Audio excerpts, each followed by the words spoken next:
Yeah, yeah, no problem. Both, YouTube and Facebook?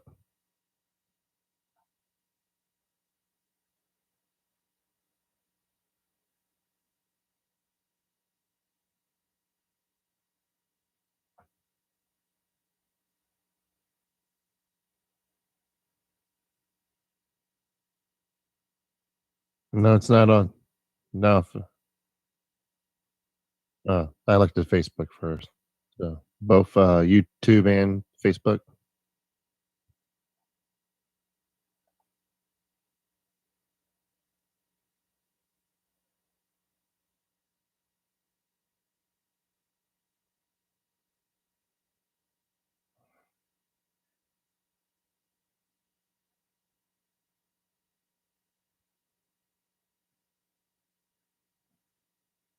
No.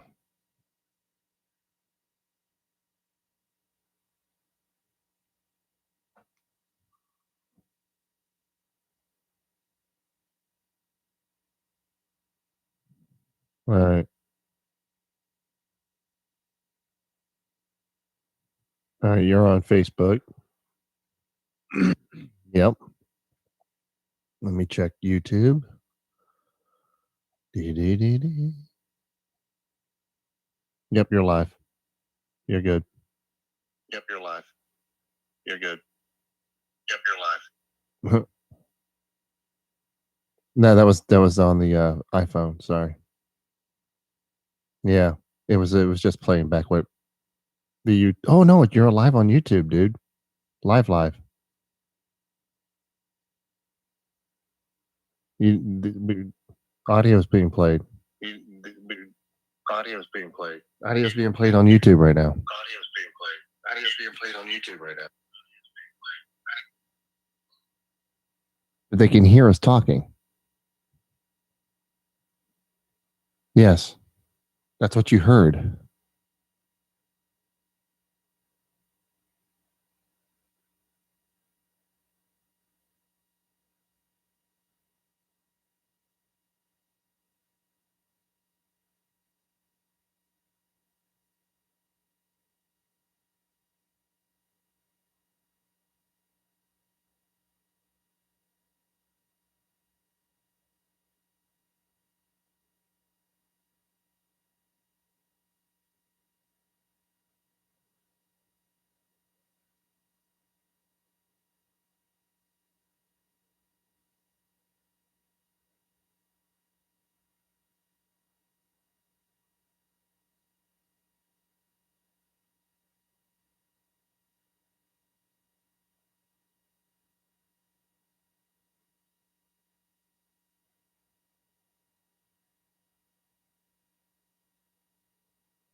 online, covering the Treasure Coast. Get connected with the Get Up and Go show. And now here's your hosts, Evan and Bonnie. Good morning. Is everybody ready? Not really. Not really. Not really. Not really? What is it you need? I need a... You need a pep talk. Here's your pep talk. We're all in this together. We're all in this together. Hey, we're all in this together, man. We're all in this together, right? Until then, remember, we're all in this together. Here's your pep talk. That's a pep talk? I'll ask you again. Are we ready? Let's do it. Let's do it. Showtime.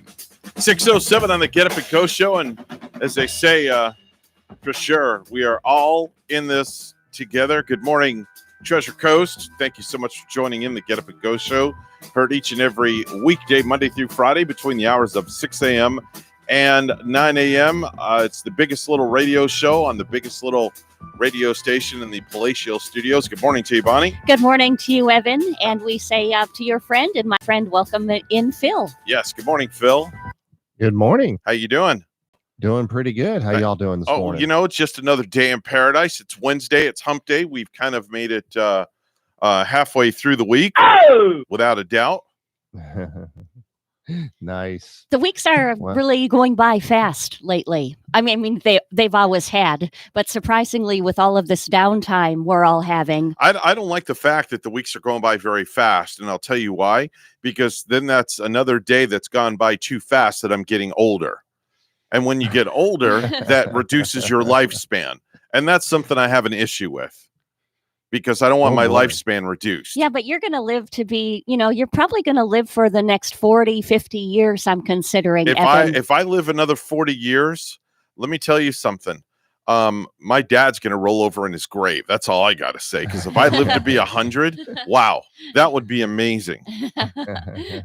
Yeah, not too many people live to do that. My grandma was born in 1900.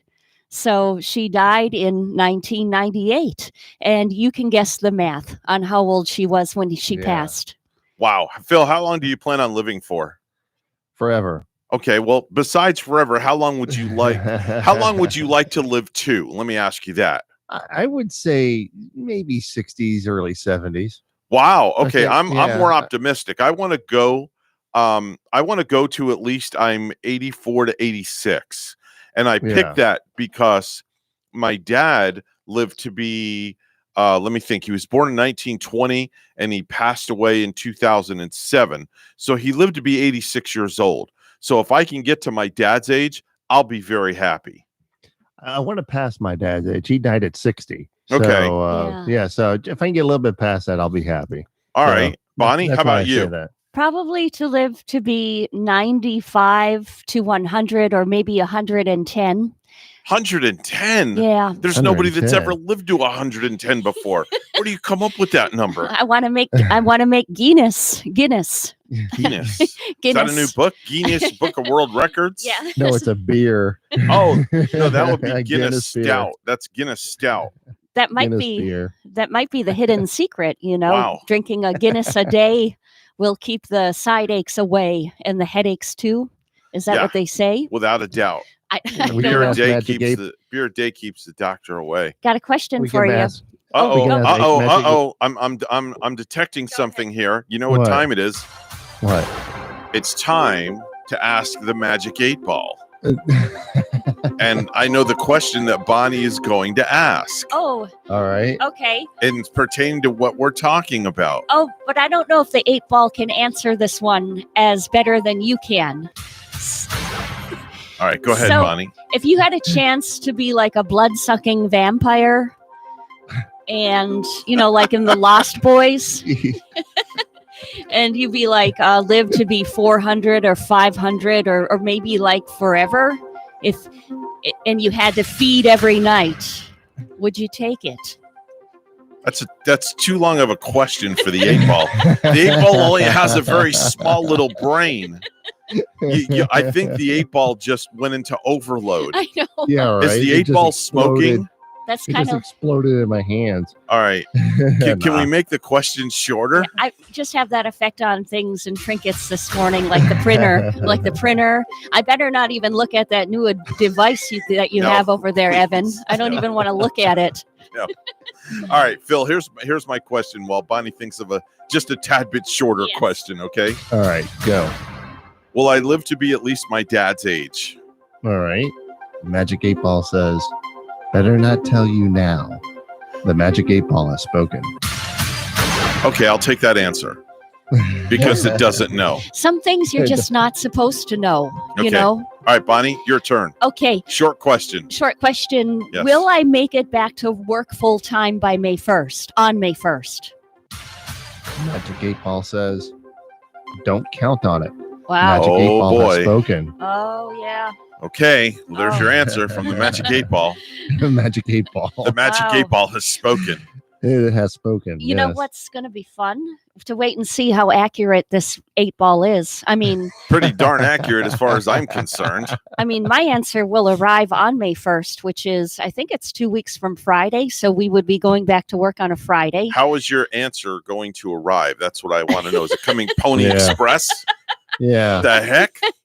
Well, but Come on. Evan, The yours good isn't, looking UPS guy drops it off. Yeah, right? but yours won't arrive till you 86, Evan. That's all right. I So- can wait till I'm 86. I'm very happy with that answer. I want to know how your answer is going to arrive. Is it coming Pony Express, Federal Express, UPS, or snail mail, or by telephone? It will arrive in a timely manner. Okay, in a timely Ah. manner. Timely manner. Okay, all right. Do we have any more questions for the Magic 8 Ball? No, before I put the- not this morning. No, Okay, that's enough not for right this now. morning. Okay. Okay, that's we'll definitely enough for visit this that morning. later. I'm Bonnie, sure, what'd you yeah. do when you got home yesterday? I cleaned my countertops Okay. and I went out in my backyard to rake and shovel and put more topsoil in and level off more for my up and coming above ground pool. Okay, all right. I thought your thumb looked a little more green this morning. Yeah, I should wear gloves. I have these Oh, blisters. I see a cut on your thumb. Yeah, Is they're, that from yesterday? they're blisters from Wow, the hard shovel. labor. Yeah. Okay. Wow. Wow. Yeah, she's got blisters. Yeah. Wow. You don't get I that did when you some- massage, though. No. No, and I'm hoping, you know, Unless the guy's got a sandpaper nick or something. That would be rough. Get it rough. Hey-o. That just came Hey-o. out of nowhere. Oh, I don't good know how Lord, I did that. He's on fire now. That just came out of nowhere. Oh! Yeah. Okay. Wow. All I did right. some housework yesterday. All right. Well, hold I- on. We'll I get to you in a changed- minute. We'll get to you in Oh. a minute. Bonnie's still talking. no, that's Oh, I want to I hear about her apologize, rough, Bonnie. her Well, rough issue. we're yeah, we're gonna wait. Hopefully these will heal in a couple of weeks when I do get back to work. I don't hope want so. I don't want clients to see that or anything. I still have a slight little. See that little mark right there? yeah, where'd That's you the one get- I went shooting 3 weeks ago. That's from, when I shot the gun. yeah. The slide kicks back every time when you shoot it, yeah, and it nipped me right there. but it's a So good, that's 3 weeks. That's still 3 weeks there. it's a good kind of pain though, isn't it? Yeah, it depends on how you look at it. If you like pain or not. Yeah, right. I don't I know. love I don't know if pain. getting caught by the slide of your weapon is a good kind of pain or not. It's a pain in the behind. Just What it Right. was. I gotta ask Johnny. Feels so good. No, it hurts so good. Yeah, hurts so good. That's a song by John Cougar Mellencamp. He dropped the cougar. You know that? Did he really? Yeah, he dropped the cougar like a few years after that song came out. Oh, okay. Well, I Yeah, hope he- the cat's all right that he dropped. I call him John Mellon Cougar Camp. So, There you Phil, go. what'd you do yesterday when you got home? When I got home, or when I got out, I walked out of the. Oh, that's right. After the game- Palatial yeah. radio studio, what'd you do? The game Yeah, cave. I walked out the game cave. I took a shower, then I did some housework. I changed some lights that were out, and then Okay. I worked on the computer because I got a new laptop. Played around with that for a while. Then Okay. my daughter's what do you call it? Her computer was going cuckoo because of all this online learning, so I had to fix that. Oh, And then I took a nap. Oh my And God! then, Come on, really? You took a nap? Yes, I took a nap, and Come then on, you're not that the old. wife. Then the wife actually made a French roasted chicken yesterday. Oh, that's right. Because Marcel came over. Yeah, my That's father-in-law came The over. and we Godfather had him came over. Yes, The Mac Daddy He's of like- them all. yes, I like the chicken. Yes, it was very good. That's the way he talks. no way. Yeah, Bonnie. I'm telling you, that's the way he Wow, talks. that is like Yeah. like the Godfather. He likes the Yes. chicken. Yeah. Hey, Yes. Philip, come over here, Yes. Philip. Philip, give me some more coffee. I need some cream for my coffee. Get over here. Oh, It's yeah. exactly the way he talks. That reminds me Yeah. of the guy that played the Godfather, the original. Yeah, you don't want to mess Marlon with Brando. Marcel. Marlon Brando. Does Yeah. he sounds? Yeah, you don't want to mess with Marcel, and as you can hear, the our Italian soap music is playing in the background. He did ask about you, Evan, though. Did he really? He goes, is Evan having any problems? I can take care of these problems for him. No, he didn't say that. Just a joke. No, No. he didn't say that. No, definitely not. Whose legs do I need to break? No, no, can't be doing that. Can't be doing that. Upon leaving, did he say, "I am the Don, and you will Yes. kiss me on my left cheek"? Yeah, no, I had to kiss his ring. Oh, Yeah. That big old ring that he wears on his finger. oh wow. Yeah. Yeah. So Not me. yesterday I got home. What did I do when I got home? I went in my man cave, started doing some post-production work, signed up for a, oh, that's right. I have good news I wanted to share with everybody. Our show is now going to be podcasted every single day. So you'll be able to actually go in and listen to the show after we're off the air. So you can go to our podcast site. Oh wow. Yeah. Yeah. That's going to be giving me nervous tics for an entire week now. Why? New nervous tics because we have a whole brand new group of listeners. and Yeah. It makes me It's nervous. great to podcast. I'm recording it actually on this little machine over here to my right that I just got in yesterday. I was tinkering with. It's way cool. I think I showed Phil a picture of it off the box yesterday. So I brought it in and I plugged it in right there into one of the headphone jacks, and I'm getting the audio into the machine, and it's doing what it's Nice. supposed to be doing.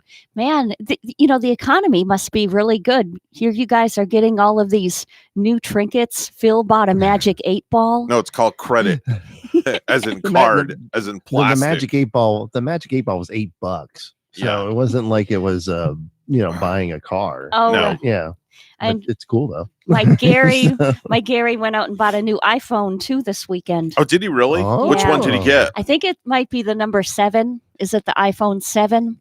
Hmm, I don't think that's it's an older one. I don't think it's the 10, but Okay. he really did a giant upgrade. I think in the end it came to about $500 and when it included the case and everything. Where did he go and get it at? Cricket. Cricket. Yeah. He saw a cricket. He bought it from a cricket. How do you Ate buy a an cricket. iPhone from a cricket? I think they're on like Cricket wireless. I'm not part of the plan, but they're on like a family plan where he's only Okay. paying so much a month. I didn't get on the plan because I'm through Metro Okay. and my bill is low at only $30 He a could month. have bought that same phone at Metro. Oh, too. really? Yeah. You could have bought that phone at Metro. Oh, right and down then what the happens street. is you combine your numbers together and then you get a discount and your price would have actually went down lower. Oh, And he could have man. kept his same phone number. He could have done something what's called porting. He could port the phone number over from Cricket Wireless uh-huh. to Metro PCS, and then you guys get a discount for having multi-line. Yeah, I guess there are like a number of optional ways that you can do that to save money. Yeah, definitely, without a doubt.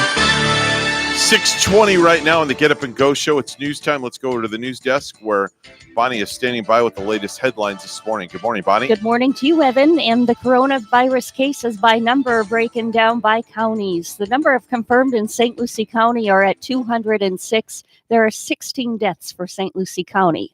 Here in Martin County, 160 coronavirus cases confirmed with 4 deaths. And to the north of us, Indian River County has 85 cases with 4 deaths. Florida's coronavirus death toll is at 867 after another 44 deaths were reported yesterday. The Department of Health says the number of cases statewide is approaching 28,000. More than half of the cases are still located in Miami-Dade and Broward counties. Governor Ron DeSantis is emphasizing Florida's low positive coronavirus test rate. If you look at some of these states, they have 30, 35, 40% of everyone that gets tested tests positive. In Florida, that number's been declining. It's about 10%. I think it's even a little bit better than that. The state's low test rate has increased the availability of ICU beds, which has been a point of emphasis in protecting the healthcare system from getting overwhelmed. This shows a flattening of the curve, and DeSantis is applauding residents for doing their part. The state of Florida says 26% of the unemployment claims it has received have now been processed. The governor continues to be dogged by questions about the state's woefully slow unemployment compensation system, but Ron DeSantis says progress has been made. So we've got a lot of great talent in there working on fixing it, but you also have the situation where it's not just the state. You have federal databases that are being pinged, and guess what? Those are being stressed too. It's very slow. 14% who have filed claims have now received a check, up from 6% on Sunday. Businesses around the state begin to reopen, communication with workers is crucial. Publix CEO Todd Jones told the executive committee of the Reopen Florida Task Force that employees need to be kept in the loop. So that there's as much communication downwards to the associates at the restaurant, so that the level of confidence and access to communication on a frequent basis is extremely high. It helps keep the anxiety down as much as possible. Jones says adaptability and flexibility will be watchwords for Florida companies because business conditions are sure to change at a rapid pace moving forward. Those looking to get out of the house have new options on the Space Coast. The cities of Satellite Beach and Cocoa Beach announced yesterday the beaches are now open for sunbathing, but groups are limited to 5 people and beach parking remains closed. The U.S. Census only happens once every 10 years, but census data is used every day to shape our future. The city of Port St. Lucie is hosting a 2-month-long weekly contest for residents that fill out the U.S. Census. Those residents who enter the contest could win a $25 gift card. Winners will be picked up weekly and announced on social media. Find out more, visit cityofportstlucie.com. And COVID-19 testing has ramped up in recent days in underserved communities.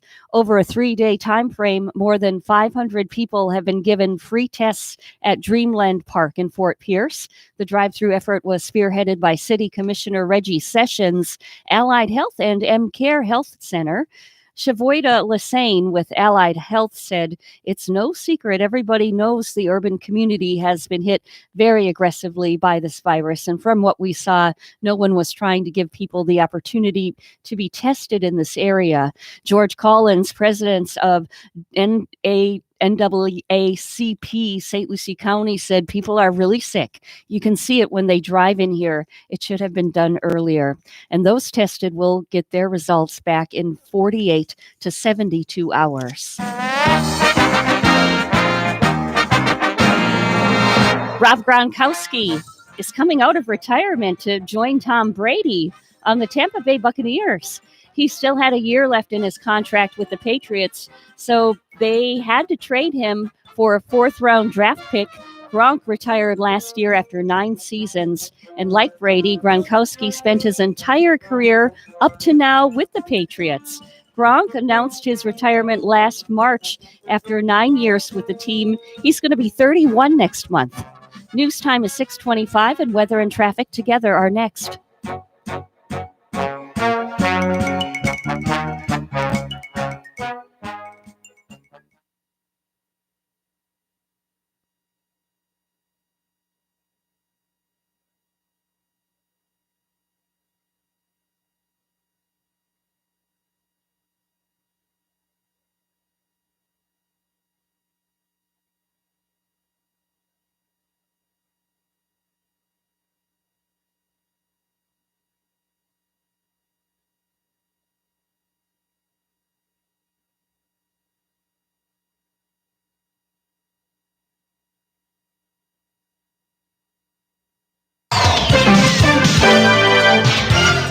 .26 the time on the Get Up and Go show, the Wednesday edition. It's time for traffic and weather together. Brought to you by Code Red Roofers. Bonnie? Well, expect a nice ride on your Wednesday. We don't have any accidents for these early morning hours. Should be smooth as you're traveling. There's your latest look at traffic. And what a difference 24 hours make, like a 10-degree difference this morning on the cooler side. 63 in Stewart. Here's our forecast at WPTV. It is a cooler morning here on the Treasure Coast with lower humidity and mostly clear skies. This afternoon, mostly sunny with high temperatures in the low to mid 80s and a light breeze out of the northeast. Warm today, but more comfortable with that lower humidity sticking around and very slim chances for a light coastal shower. Tonight, mostly clear with temperatures in the 60s.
Let's get back to the Get Up and Go show. Here's Evan and Bonnie. 6:29 on the Get Up and Go show, and the Get Up and Go show band is bright-eyed and bushy-tailed this morning. They're getting us started with a nice little tune there. Let's let them play for a moment.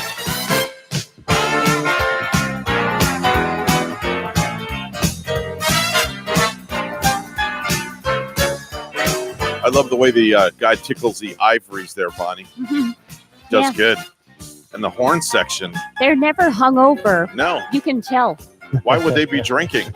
They're an Hungover. alcohol-free band. They're Yeah. recovering. There we go. They went to their AA meeting last night. Yeah. Good morning, Phil. Well, I'm dancing. Are you? So yeah, I'm That's dancing a right sore now for sight the to band. see. Yeah. Hey, I want to It's- talk a it's little bit nasty. about viral videos this morning. There's viral videos that are out there. There's a toddler accused of scribbling on a wall, and the toddler gives a very toddler response. Toddlers have been scribbling on walls for as long as there have been walls around, and they've been denying it for very long as well. The mom in England asked her little boy to apologize for his artwork. He stonewalled for a bit and then stuck his tongue out and blew a raspberry at mom. Have a look at the drawing on the wall. Let's Wasn't listen. that naughty? What do you say to mummy? I'm not laughing. It's not funny. Very, very sad. We're going to have to paint the wall. That was very, very naughty, and you know it was. So what do you say to mummy? There you go. Well, what do you expect a toddler to say? Did he read Hooked on Phonics? You know, I mean, do you expect a toddler to give you an educated college level answer? Well, I'm sorry, Mom. I promise I will never do that again. Please Yes. give me a punishment that I deserve. Now, really, a toddler's going to say that? Come on. That little toddler was like looking down on his hands and knees at the wall for the longest time, Yeah. avoiding the Noid. And if I had a mommy that talked like that, I wouldn't be spitting at her or sticking out my tongue. Well, whether my mother talks like that or anyway, I wouldn't spit at my mom regardless. That's just disrespectful. Yeah. I'm sorry, but that child should have got soap in his mouth. That's just my opinion. Her voice. Where did he get the raspberry from? Was there just like some sort of old dry raspberry or I don't know. some sort of thing lying on the floor? Not sure. Not sure. I would have picked up the Dawn dish detergent though and put a little on my finger, rubbed it on the tongue, and you know what? Guaranteed that kid won't be doing that anymore. Did you ever do that to your kids? Darn right I did. You talked back to me when you were a child, and let me tell you, you got soap in your mouth. Wow. And I was tough. And that's why my kids are the way they are today, because of the way they were brought up in a very strict military household. Mm-hmm. Drop and give me 10. What do you do in your household, Phil? Me? Yeah. Oh, no, the person next to you, Phil. No, What do you think? I let the I let the wife handle it. Yeah, No, sure. it's He just gets a the joke. easy way out. I let the wife handle it. I let the wife handle it. I just sit back and go, I'm not getting in the middle of this. We have the kids go and stand in the corner. Corner. In the corner, yeah. Like Gary will give Jaden a timeout. And it happened over Easter weekend. I don't know. Jaden was getting fussy or some sort of thing. And we were all sitting there. And Gary's like, go. What he did was he lipped off to his mother. He lipped off. Yeah, he Lipped off. I never heard of that one before. Lipped off. He gave her bad lip, and Okay. he cussed. He did a cuss word at his mom. Oh no! What's the first letter of the cuss word? Just the first letter. Did he F-bomb? It was, I don't want to say. All right, that's fine. Not going to force you. Okay, so like Jaden, go stand in the corner. Stand with your face in the corner. Do not turn around until I say so. And then the mom is like, he can't stand in that corner because there are cat and dog food in that corner. Okay, go to the other corner. Well, go to the other corner. Every room's got 4 corners unless you live in a round right. house. Yeah, right. Wow. Was that the second corner okay? Yeah. Or was there something else in that corner too? In the cat box. Cat box was in the other corner. The So cat we go to box the is in third other corner. What's in the third corner? Cat poop. It's like when it comes time to be reprimanded, we're going to find a corner. Okay. Yeah, right. Thank God he didn't say, no, I'm not going to say this. I almost said something I shouldn't have said. I'm not going to say it. No, I'm not going to go there. No, I'm going to keep it PG. My son, I used to make him sit in a chair, facing the wall. Yeah. That's if he did easy. something really bad. Standing and looking in the corner is worse than sitting, because you can only stand for so much and then you get fidgety. We had a music teacher way back in the day. I think I might have been in 7th or 8th grade, and there was an unruly classmate of mine as we were all singing, and this music teacher made him sit down for, I think it was the entire hour, and put his 2 fingers together like this. Evan can see me putting my middle finger and my forefinger thank together. God you have those 2 together and not just one up. That would be nice. Yeah, with 2 fingers together, she made him hit himself in the forearm. Wow. For that entire hour. Okay. I mean, it doesn't feel bad after 1 or 2 hits, but if you're doing it for an hour. I had a school teacher who, if you didn't do your homework, I'm going to do this the whole show. I'm just gonna do this the whole entire show. That's it. I can't push no buttons. I'm just hitting my forearm. She was a crazy teacher. She made us learn the song "Sundown." Okay. By Gordon Lightfoot. I like that song. we had to like. She loved it. Was amazing. She loved the song so much that we had to like study it. Really? Wow. Yeah. Wow. Sundown. You better be scared if I find you creeping around my back stairs. Wow. That song was that was a classic back in the day. Hold on 1 second here, Phil. Stand by just for 1 huge second, if you would. Because guess what we're playing? Oh boy. Can hold on, I'll turn the mics off so you can hear it.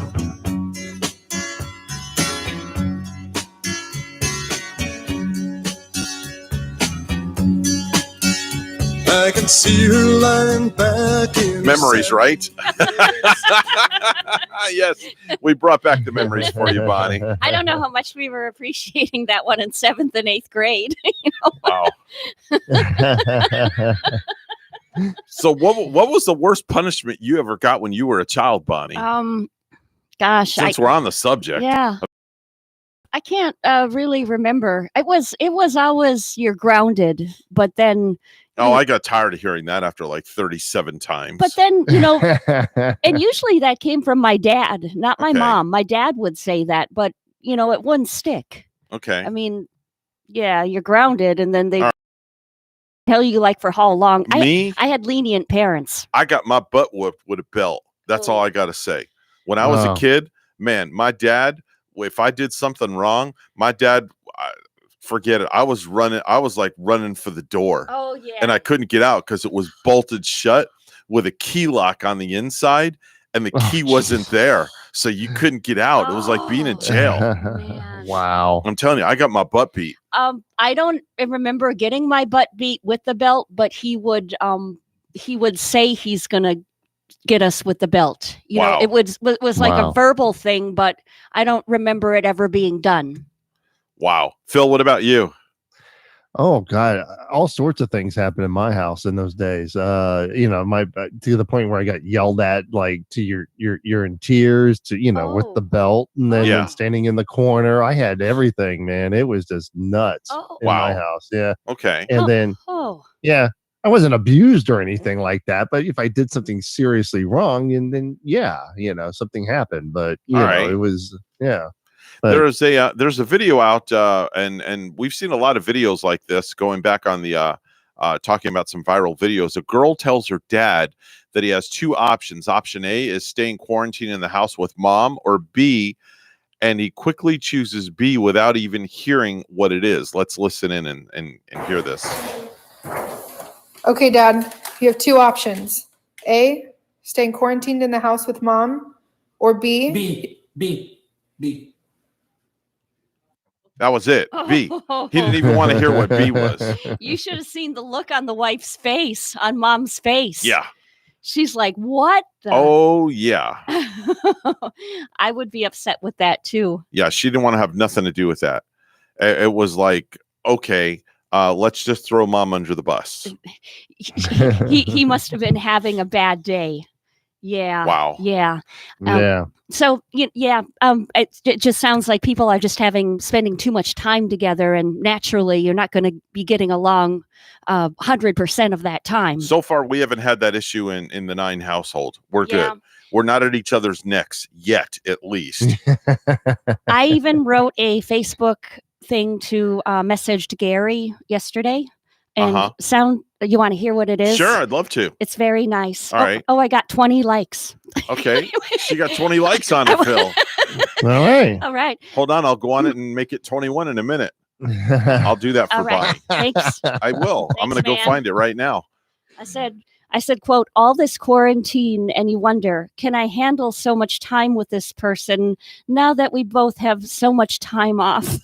Okay. Fortunately, the answer is yes. Now that we have been through this schooling, I will be with Gary through retirement, and then I love you, Gary, and always. All right. I just liked it. All right. Phil, would you go like it, please? We want to get Bonnie up to 100 likes on her post. We need to get it at 100 likes. We need to make it go viral. Darn it. I want that thing to go viral. But you know what? Yeah, right? It is like a schooling, because there are so many couples with the both people in the household working. You both know this. Right. And you before you only saw each other what % of the time?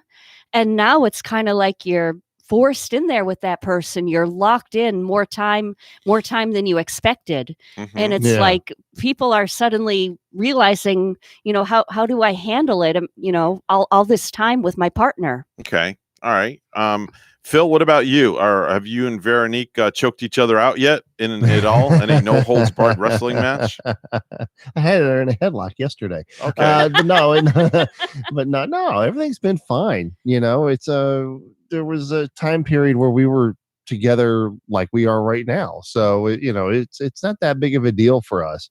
The only thing that's kind of throwing things off is the whole thing with my daughter being home, and she's devoting a lot of time to making sure her schoolwork is getting done correctly. Because my daughter has a little bit of a problem following directions when it comes to that. So so that's the only problem.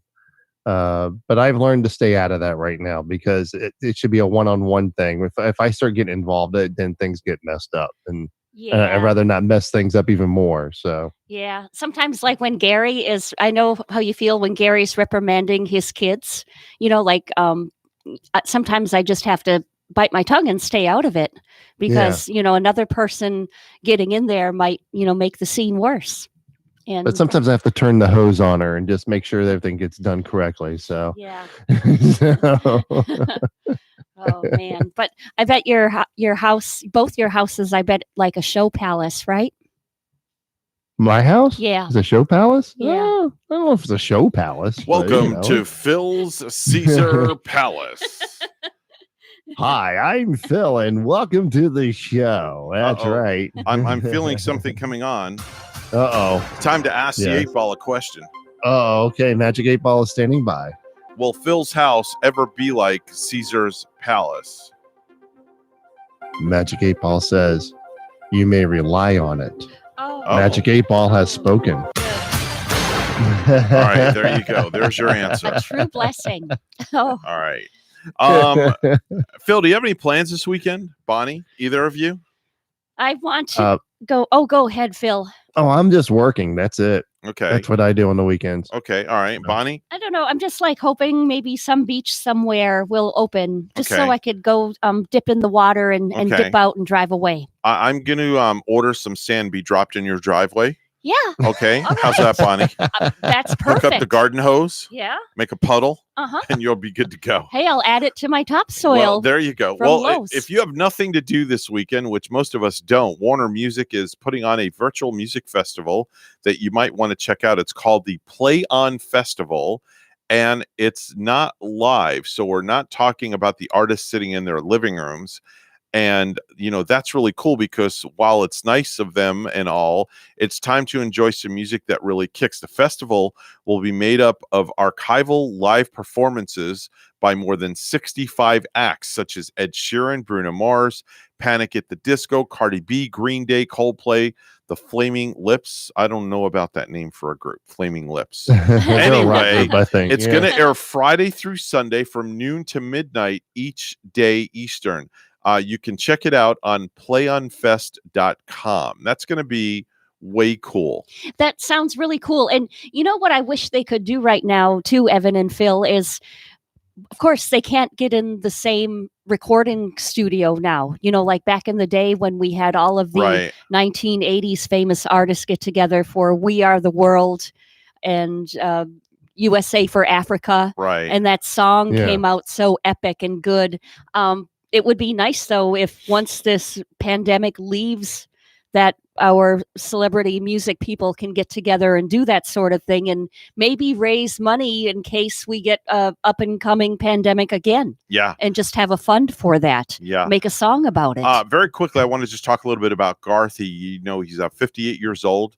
And he's got every right to ride out the quarantine in his basement if he wants, or some top secret location, but that's not really his style. He's been the one that's venturing out to pick up groceries for the family, and he absolutely loves it. He talked about it on the Monday episode of Inside Studio G. He said, quote, I can't tell you how much I love going to the grocery store. Now they have aisles that go one way and X's on the other aisles so people don't have to cross each other. They have the lines, of course, at the checkout. So everybody's really sweet. They have stickers there saying, don't take 2 or more of this. Just beautiful stuff. And everybody's been really sweet. Lucky to live in the neighborhood that we have where we live with Trish and I together. Wow, that's neat. Aw. Yeah. Yeah, definitely. But you wonder, how can a guy like Garth Brooks go out in a grocery store? He's human. He's just like you and I. And wouldn't so many people just want to come right up to him and touch him or hug him or something? Well, here's the thing. If you put a mask on and you put a baseball cap on, okay. let me tell most you. people ain't gonna bother you. Yeah. No, I was walking the other day in a parking lot going into Publix. I had my mask on and somebody yelled my name with a mask on. Oh. I looked at them and I was like, who are you? And they shouted their name and I'm like, I still didn't know who it was. So they had to lower the mask a little bit and I saw who it was. So you can't tell who people are with a mask on. Yeah, honestly. Yeah, you can't. And for some people, it's good that they cover their face. Anyway, 6:47 right now. It's time for news. Let's go to the news desk where Bonnie's standing by. Good morning, Bonnie. Good morning, Evan. Florida's coronavirus death toll is at 867 after another 44 deaths were reported yesterday. The Department of Health says the number of cases statewide is approaching 28,000. More than half of the cases are still located in Miami-Dade and Broward counties. Governor Ron DeSantis is emphasizing Florida's low positive coronavirus test rate. If you look at some of these states, they have 30, 35, 40% of everyone that gets tested tests positive. In Florida, that number's been declining. It's about 10%. I think it's even a little bit better than that. We break down the coronavirus cases by county right here. The number of confirmed cases in Martin County are at 160 with 4 deaths. For St. Lucie County, 206 confirmed cases, 16 deaths. Up in Indian River County, 85 confirmed coronavirus cases and 4 deaths for Indian River County. The state of Florida says 26% of the unemployment claims it has received have now been processed. The governor continues to be dogged by questions about the state's woefully slow unemployment compensation system, but Ron DeSantis says progress has been made. So we've got a lot of great talent in there working on fixing it, but you also have a situation where it's not just the state. You have federal databases that are being pinged, and guess what? Those are being stressed too. It's very slow. 14% who have filed claims have now received a check, up from 6% on Sunday. As businesses around the state begin to reopen, communication with workers is crucial. Publix CEO Todd Jones told the executive committee of the Reopen Florida Task Force that employees need to be kept in the loop. So that there's as much communication downwards to the associates at the restaurant, so that the level of confidence and access to communication on a frequent basis is extremely high. It helps keep the anxiety down as much as possible. Jones says adaptability and flexibility will be watchwords for Florida companies because business conditions are sure to change at a rapid pace moving forward. Martin County high schools will plan for in-person graduations in the summer because of the coronavirus, reversing Superintendent Lori Gaylord's announcement Tuesday that the district would hold virtual ceremonies for the class of 2020. The decision to postpone the original graduation dates in May come after roughly 24 students and parents, including State Representative Tony Overdorf, Palm City, urged the school board to find alternatives to virtual graduations. Martin County was the last school district on the Treasure Coast to announce its graduation plans. St. Lucie is to hold virtual graduations in May, with in-person graduation ceremonies at the end of June if it is safe. Indian River County postponed its graduations to June, possible July. And for some board members, such as Chairwoman Marcia Powers, Gaylord's announcement, which was made prior to any board discussion on the topic, was premature. The U.S. Census only happens once every 10 years, but census data is used every day to shape our future. The city of Port St. Lucie is hosting a 2-month-long weekly contest for residents that fill out the U.S. Census. Those residents who enter the contest could win a $25 gift card. Winners will be picked up weekly and announced on social media. To find out more, visit cityofportstlucie.com.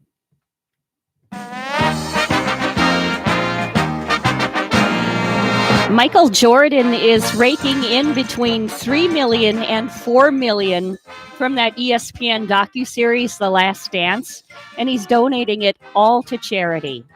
The Last Dance takes a deep dive into the 1997-98 Chicago Bulls, which saw the team enter the NBA season with 5 championships over the last 7 years. News time is 6:51. Weather and traffic together are next.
6:52 the time on the Get Up and Go show with Evan and Bonnie. It's time for traffic and weather together, brought to you by Code Red Roofers. Bonnie? Well, Evan, it's a clear morning on the roads for this Wednesday. US 1 is looking good, and so are the Turnpike. I-95 looking clear at the moment. There's your latest look at traffic.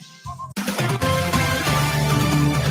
have a clear sky, cool this morning, 62 in Stewart. Here's our forecast at WPTV. It is a cooler morning here on the Treasure Coast with lower humidity and mostly clear skies. This afternoon, mostly sunny with high temperatures in the low to mid 80s and a light breeze out of the northeast. Warm today, but more comfortable with that lower humidity sticking around and very slim chances for a light coastal shower. Tonight, mostly clear with temperatures in the 60s.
The Get Up and Go Show would love to hear from you live on the air. Give us a call at any time. Now let's get back to the program. Here's Evan and Bonnie.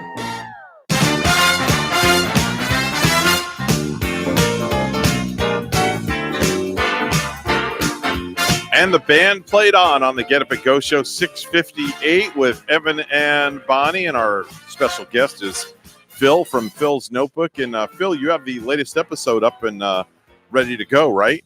It's going to be premiering tonight at 7 p.m. on YouTube. All right. And what's the web address so people can watch it? But just go to YouTube, type in the search bar there, Phil's Notebook, and you'll see page 303 is the newest episode. So that's episode number 303? It'll be, like I said, premiering tonight at 7 p.m. on YouTube. All right. Yep. That's it. Is it a half-hour show or one whole hour? Phil do a half hour? Are you kidding? That's asking way too much. Oh, I could probably do it, but unfortunately, I think people will start turning it off. So no, it's about 10 minutes long. It's a little 10-minute show. Okay. And a few jokes. I do top 10 list that's not done on this show. Okay. And then we'll be doing a sound effects quiz, a current events sound effects quiz, actually. So oh wow, check it out. Yeah. So you're gonna play sound effects and people have to guess what they are? That's it. All right, very good. There's another talk show like on our sister station of WPSL where at night they do a current events kind of guessing thing where they'll play the voice of a well-known person that spoke in the news throughout the week. And then they have the listener try to guess like who's that voice. You know, like if it was maybe President Trump talking, well, that would kind of be an obvious guess. All right. But then they'll have maybe some more obscure people in the news too. All right, doing we have it. to step back for a moment. We're WSTU Stewart. We're Martin County's Heritage Station. We're coming up on 7 a.m. The news is up next. And then hour number 2 of the Get Up and Go Show with Evan and Bonnie.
On air, online, covering the Treasure Coast.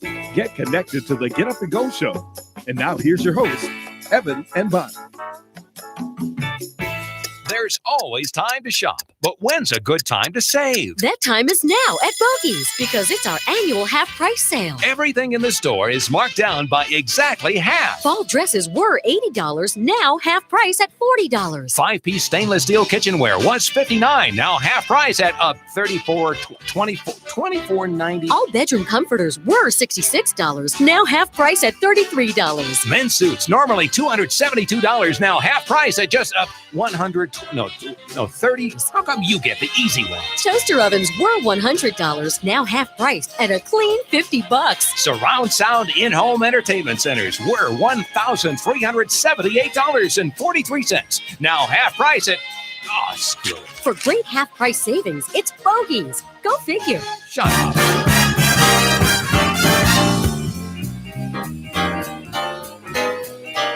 $7:07 on the Get Up and Go show with Evan and Bonnie, and of course Phil's joining us from Phil's Notebook.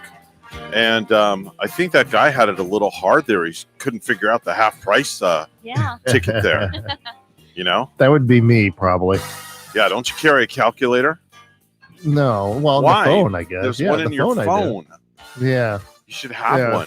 Yeah, those phones now, they can do everything. Like, say, I was thinking about getting this big level for my yard, like a 10-foot level. A level? Like what you level a shelf with? Yeah. Why would you want a level for the yard, though? I don't understand. I want my ground level for my pool to be built in. So I want level. It's like a level that, carpentry. For carpenters use a level. That's the thing that's got the little bubble in it. Yeah. And the two lines. Yeah. Right. Okay. And this is like an extra long one, that you can get at the Home Depot or Lowe's. Okay. But now I guess the new phone that Gary bought, he supposedly has a level right in his phone. Really?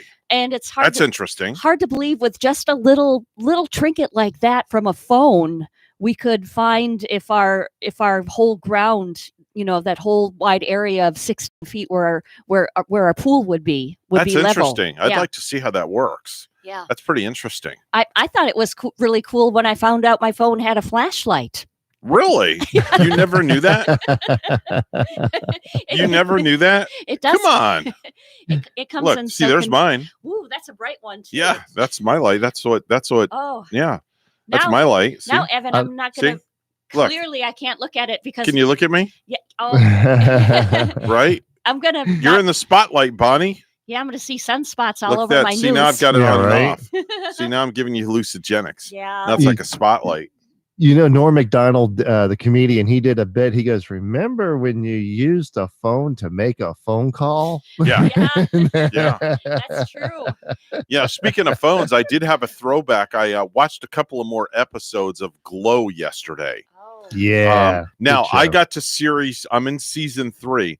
I'm not all fond of episode 1, 2, and 3 and season 3 because there's not so much as action as in season 1 and 2, wrestling wise. It's more kind of soap opera-ish, and we're still trying to figure out if Jude, is that her name, Judy? Who? The girl with the dark hair. Oh no, that's Ruth. Ruth, I'm sorry. Yeah, Ruth. Yeah, Ruth. Yeah, we're still trying to figure out if Ruth is going to wind up with the guy, the producer. The producer guy with the glasses that is like a major chain smoker, and he just like F-bombs every 7th word. Yeah. So I'm gonna watch episode number 4 today. When I get you're home. ahead of me. Yeah, you're ahead of me right now. Yeah. Yeah. I only started episode 1 of season 3 yesterday. That was it. Okay, so that's when they first got to Vegas. Yes. Right. Okay. Yes. I'm not going to tell you no more. Oh. All right. I don't want to give anything. I don't want to give anything else away.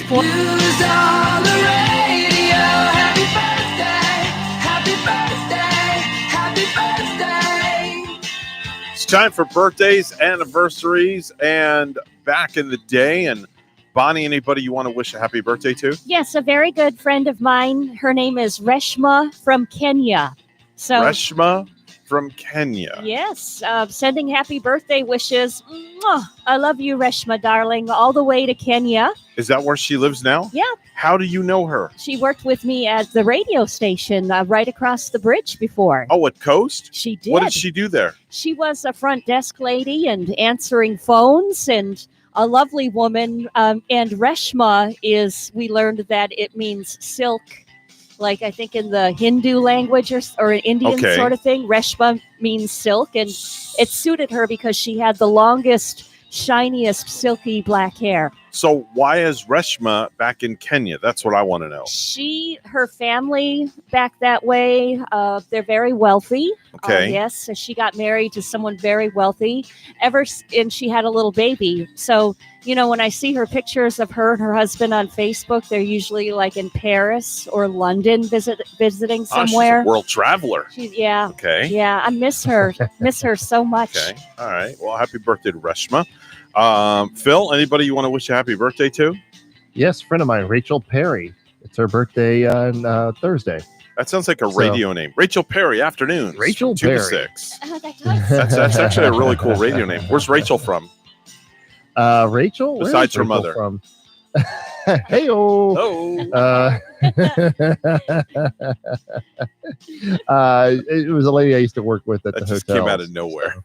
Yes, that was a good one. I could have taken it drastically worse. Oh! Without a doubt. Anyway, Machine Gun Kelly is 30 years old today. His biggest hit was Bad Things. You know who Machine Gun Kelly is, right, Bon? Why, of course. Yeah, that's one of your favorite artists, It's right? Machine Gun Kelly. That's right. Yes. It's Machine Gun Kelly. Amber Heard is 34 years old today. That's Aquaman's Queen Mara in the Aquaman and Justice League movies. Oh, she was the gal that was married to Johnny Depp. Yep. And lately, her and Johnny Depp going round and round with settlements and, a lot of alleged abuse. Yeah, abuse. alleged. That's the big word, alleged. Yeah. Malcolm Barrett's 40 years old today. That's Rufus, the time machine pilot on Timeless. Daniel Johns is 41 years old today. That's Silverchair singer who let Natalie Imbruglia get away. Oh. Chavo Adejan is 46 from System of the Down. That's the bassist. Sherry Shepherd. We all knew who that is, right? From The View.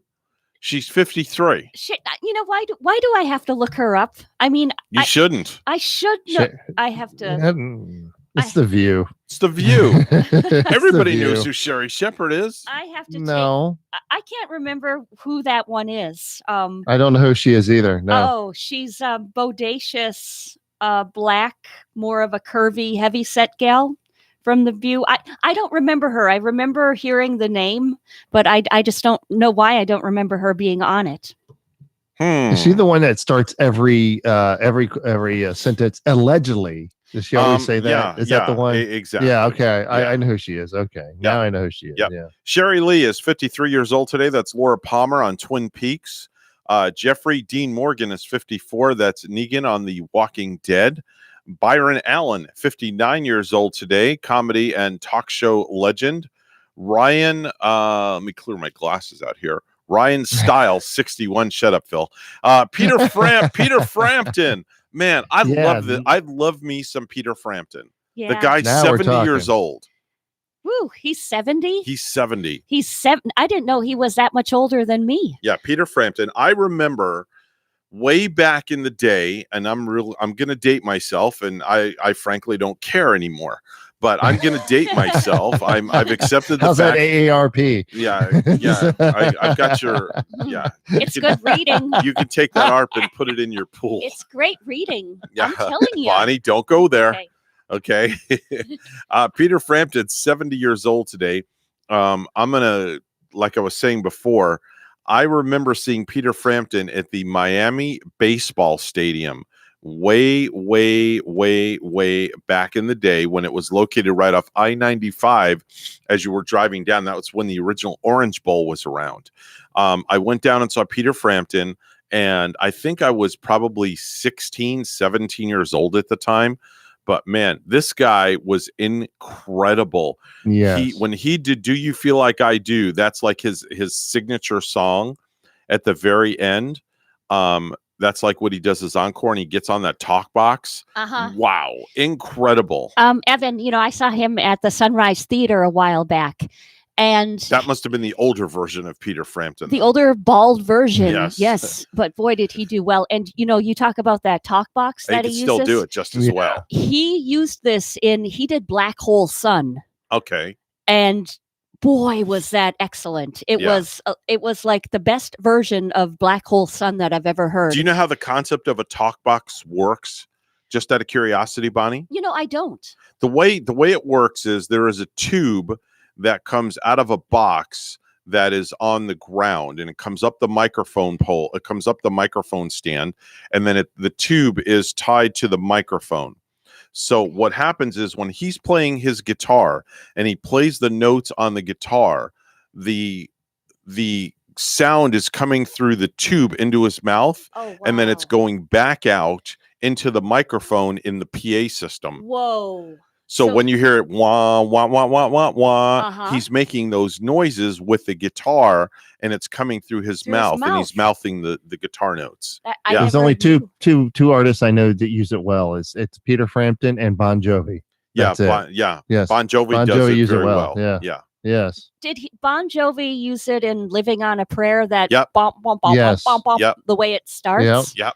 Exactly. Yep. Wow. Exactly. Yeah, Peter Frampton, man, he was in West Palm Beach just like last summer, Mhm. and he went out like on a farewell tour. Yeah, well, he's not going anywhere. He's still touring. He's still doing his thing. But he's pretty soon he's going to be retiring and cutting it out because he was recently diagnosed with a degenerative muscle disease called inclusion body myositis. Okay. It's also known as IBM, where the condition causes muscles to weaken over time, but usually does not affect life expectancy. Oh, wow. Okay. All Which right. is good. And because of that, he's, I think I saw him like on a Sunday morning talk show where they interviewed him, and he said he's going to be pretty much hanging it up Wow. because of that.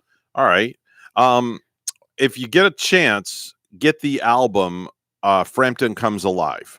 That's all I have to say. That's his best one. I have it in digital format. Great album. Yeah. Baby, I Love Your Way, Show Me the Way, Do You Feel Like I Do? Lots of great hits. Get the album Frampton Comes Alive. I'm a big believer in that. Jack Nicholson is 83 years old, celebrating birthdays in the heavens. Glenn Campbell, the Rhinestone Cowboy, celebrating a birthday along with Eddie Albert. Oh. Now, you know who Eddie Albert used to be married to, right? Come on. Was she a princess? Princess Grace or something? No, Zsa Zsa Gabor. Oh, is that so? Yes. Okay. Zsa Zsa Gabor. Wasn't Eddie Albert on Green Acres? Sure was. Yeah. That's He right. sang the Green Acres theme song. Yep, sure did. Yeah. Sure did. Today is National Jelly Bean Day. It's also Earth Day and Administrative Professionals Day. Oh. Yeah, Administrative Professionals Day. Yeah, so I'm going to have to call Carol and Greg and say Happy Administrative Professionals Day. Yeah, because they're like wearing all of the hats. They're radio announcers. Mhm. They're sellers. They Yep. sell for the station. Yep. Administrative in the office. Yep. They just like do the whole shebang. Right? That's the big bosses. Yeah. In 13 days, it's Teacher Appreciation Day. Well, that's not going to happen. 18. Yeah. Sorry. Sorry about that. You see how I just skated right over that. Yeah, exactly. 18 days, it's going to be Mother's Day, otherwise known as Bonus Mom Day as well. And in 30 days, it will be Memorial Day weekend. Going to be interesting to see what happens as far as that goes. Yeah. We have a call right now. Let's go to the phone before we go to the news. Hi, good morning. You're on the air. Honey, who's this? Dave, Marty, good morning. How are you? Hey, Marty, how's it going, buddy? Good. I don't think Glenn Campbell's celebrating anything. He died a couple years ago. No. It's we're talking about celebrating birthdays up in the heavens. So Oh, it's very Glenn. good. Yeah, it's Glenn Campbell's birthday, but he's celebrating it up in the heavens. Yeah. Oh, very good. I'll forward you my date. Oh, what's your birthday? We'll wish you happy birthday on your day. Well, no. When the big deal happens, I'll let you know. When Okay. they call me up here. Hey, it's probably going to be a long time though, Marty. Right? We'll see. I hope so. Thanks a lot. All right, buddy. Have a great day. Yeah. Bye bye. Marty used to be a cop. Did he really? Yeah, he had to help me out here. How do you know all these things? How do you know? You could just tell by his voice? Yeah. That's Wow. Marty Jacobson. Oh, is that Marty Jacobson? Yeah. Oh, okay. Like some years ago, there's some history with that. He had to come help me out at my old radio station because I had a stalker. Really? Yeah. Wow. Yeah. Okay. We had to put an old bug on the phone and do all that. All right. That was years ago. Wow. So they bugged the phone. You had a stalker. That's cool. I did. Wow. Yeah, pretty strange one. Wow. Well, it's cool that they use the technology. Let Yeah. me rephrase that. Well, yeah. Marty Jacobson, thank you so much for Yes. getting rid of the stalker. And we appreciate But you we very sure much. do miss Glenn Campbell like you do, Marty. Yeah, definitely Nothing like so. that Wichita lineman. Yeah. What's Marty doing these days? Do you know? I think he's retired. Is he? Okay. stops. He stops by He here. only sounds like 40 years old. He's very young, and he stops by here once in a while in the All right. morning. He's Well, if he does, he's going to have to go through the quarantining process outside and get hosed foam. down. Yeah, the foam, the foam cleansing. Anyway, 7:22 right now. Let's go to the news desk where Bonnie's standing by. Good morning, Bonnie. Good morning, Evan. And Florida's coronavirus death toll is at 867 after another 44 deaths were reported yesterday. The Department of Health says the number of cases statewide is approaching 28,000. More than half of the cases are still located in Miami-Dade and Broward counties. Governor Ron DeSantis is emphasizing Florida's low positive coronavirus test rate. If you look at some of these states, they have 30, 35, 40% of everyone that gets tested tests positive. In Florida, that number's been declining. It's about 10%. I think it's even a little bit better than that.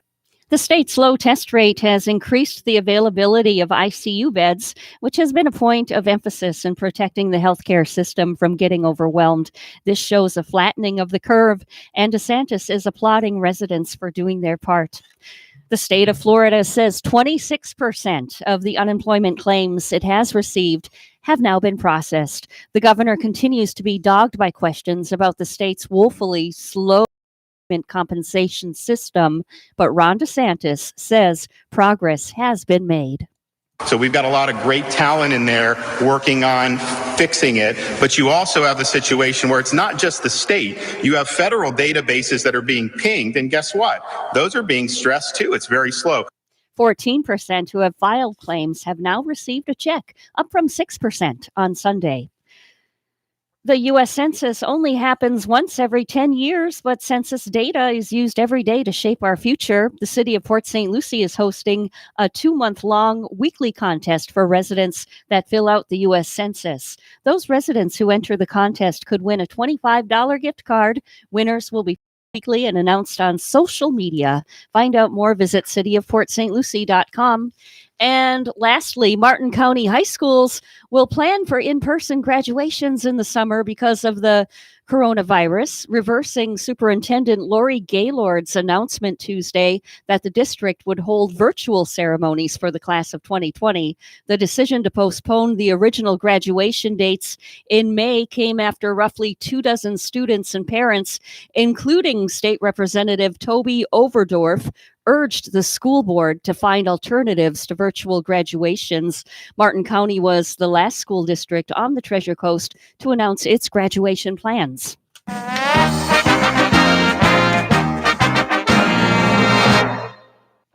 Tom Brady is bringing an old friend with him to Tampa. The Buccaneers announced yesterday they acquired former Patriots tight end Rob Gronkowski in a trade. The Bucs sent New England a 4th-round pick in this week's draft. News time is 7:25. Weather and traffic together are next.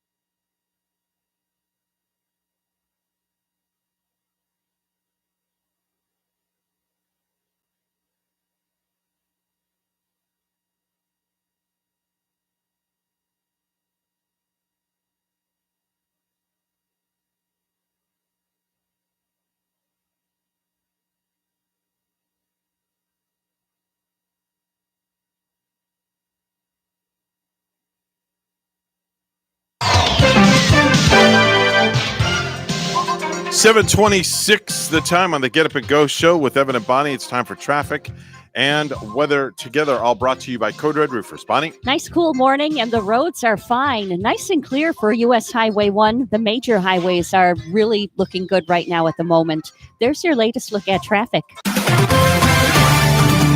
It's a cool morning, too, a partly sunny sky for Stewart, 65. And here's our forecast at WPTV.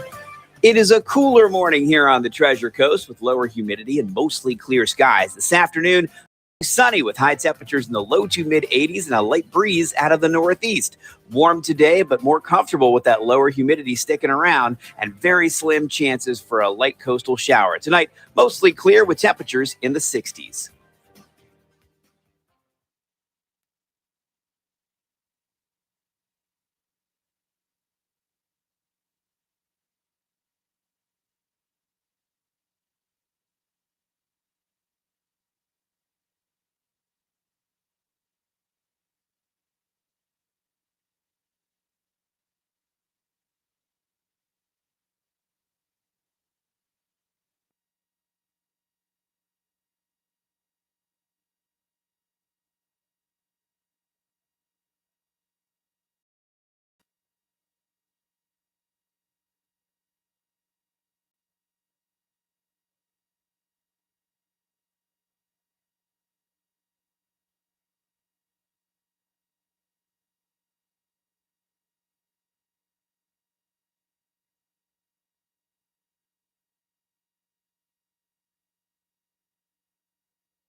Mornings are better with the Get Up and Go show with Evan and Bonnie on WSTU.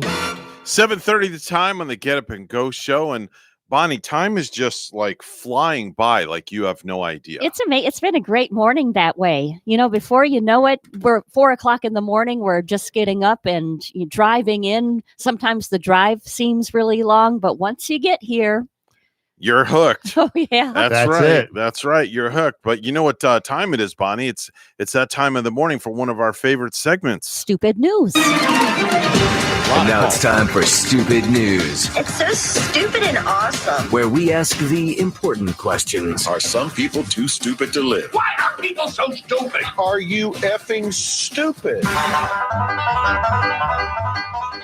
We scour the globe every night, or should I say every afternoon around 4:30 when I sit down in my home office and I have like 13 different websites I go to to find the stupidest news that is out there. Phil, you need to start doing that for me.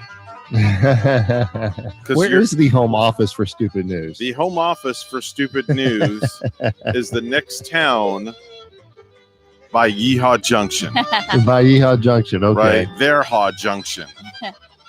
That's what it'll be. Their Haw Junction.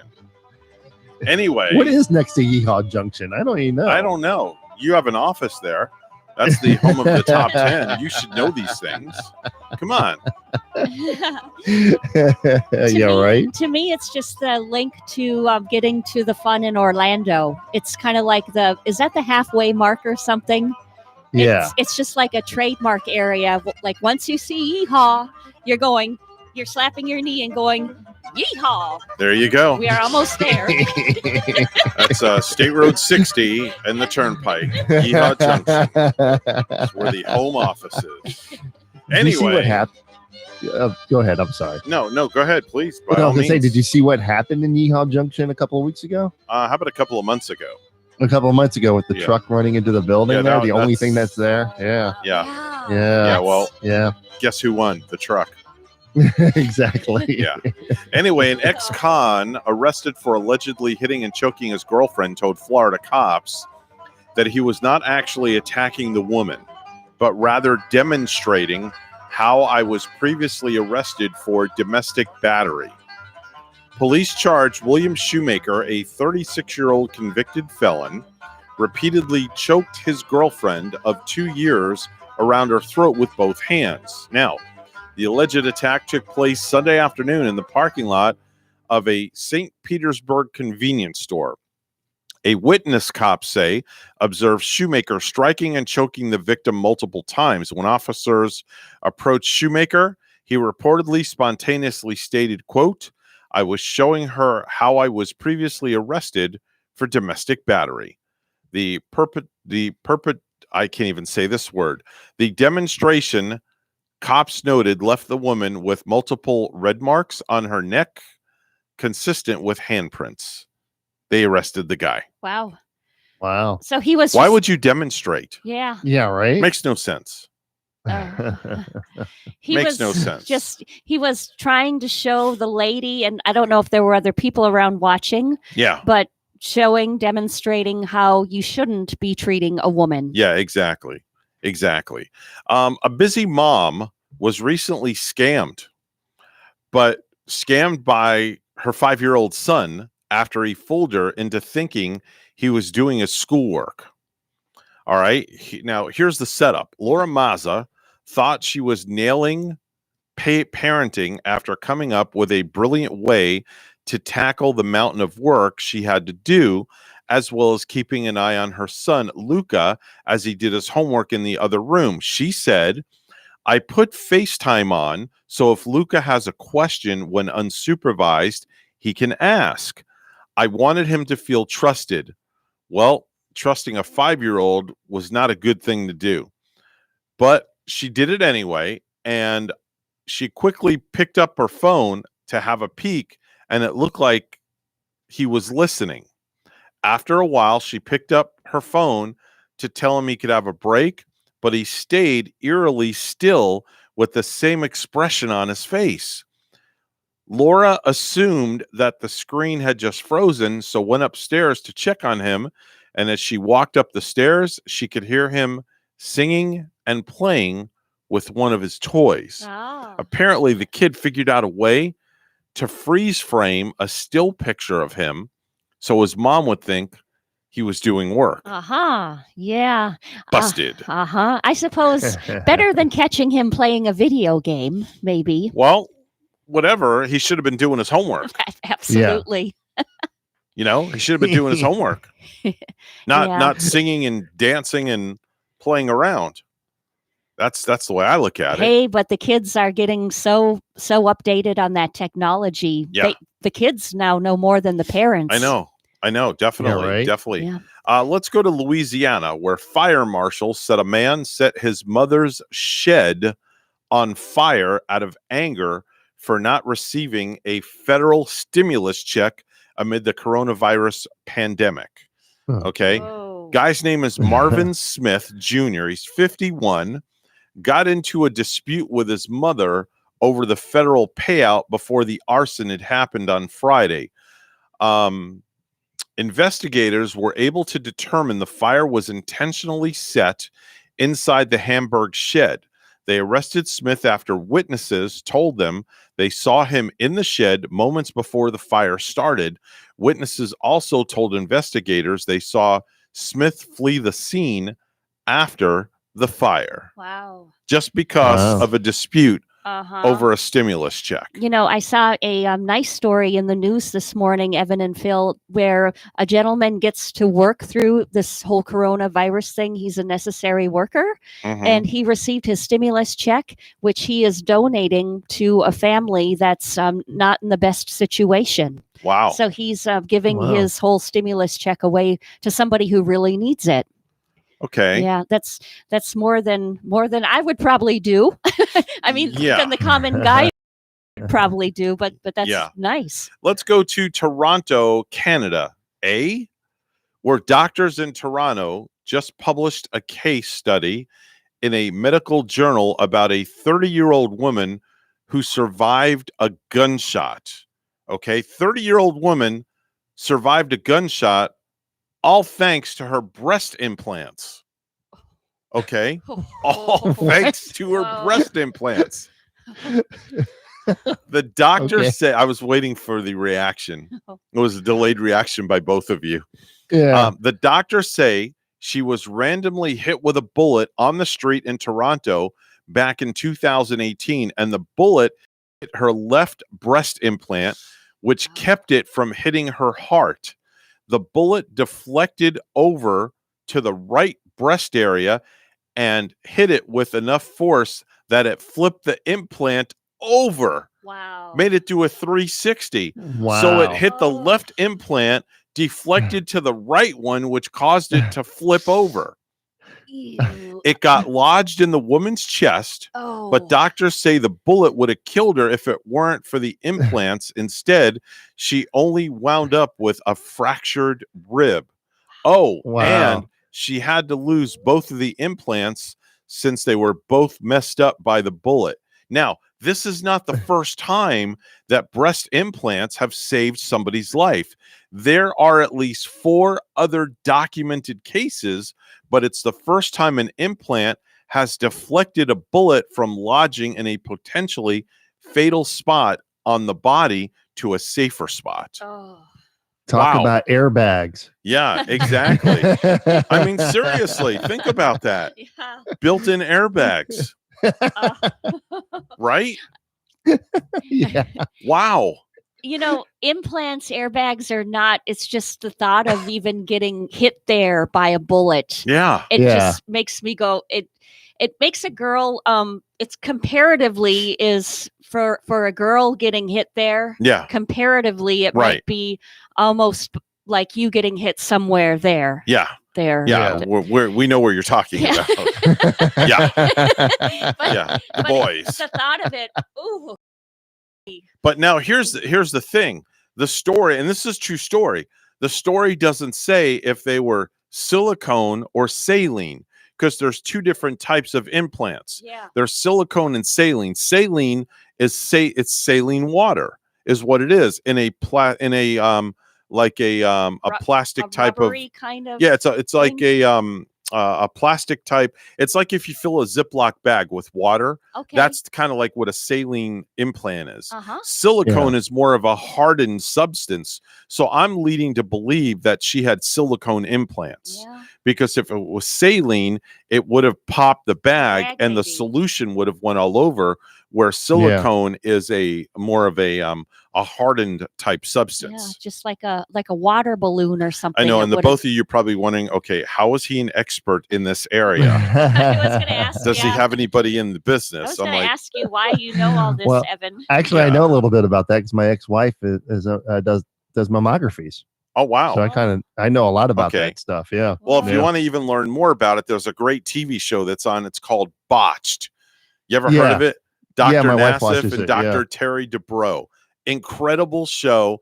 And this is all they do is they fix people that have botched surgeries, or, from their noses to their buttocks to their breast area to their hips.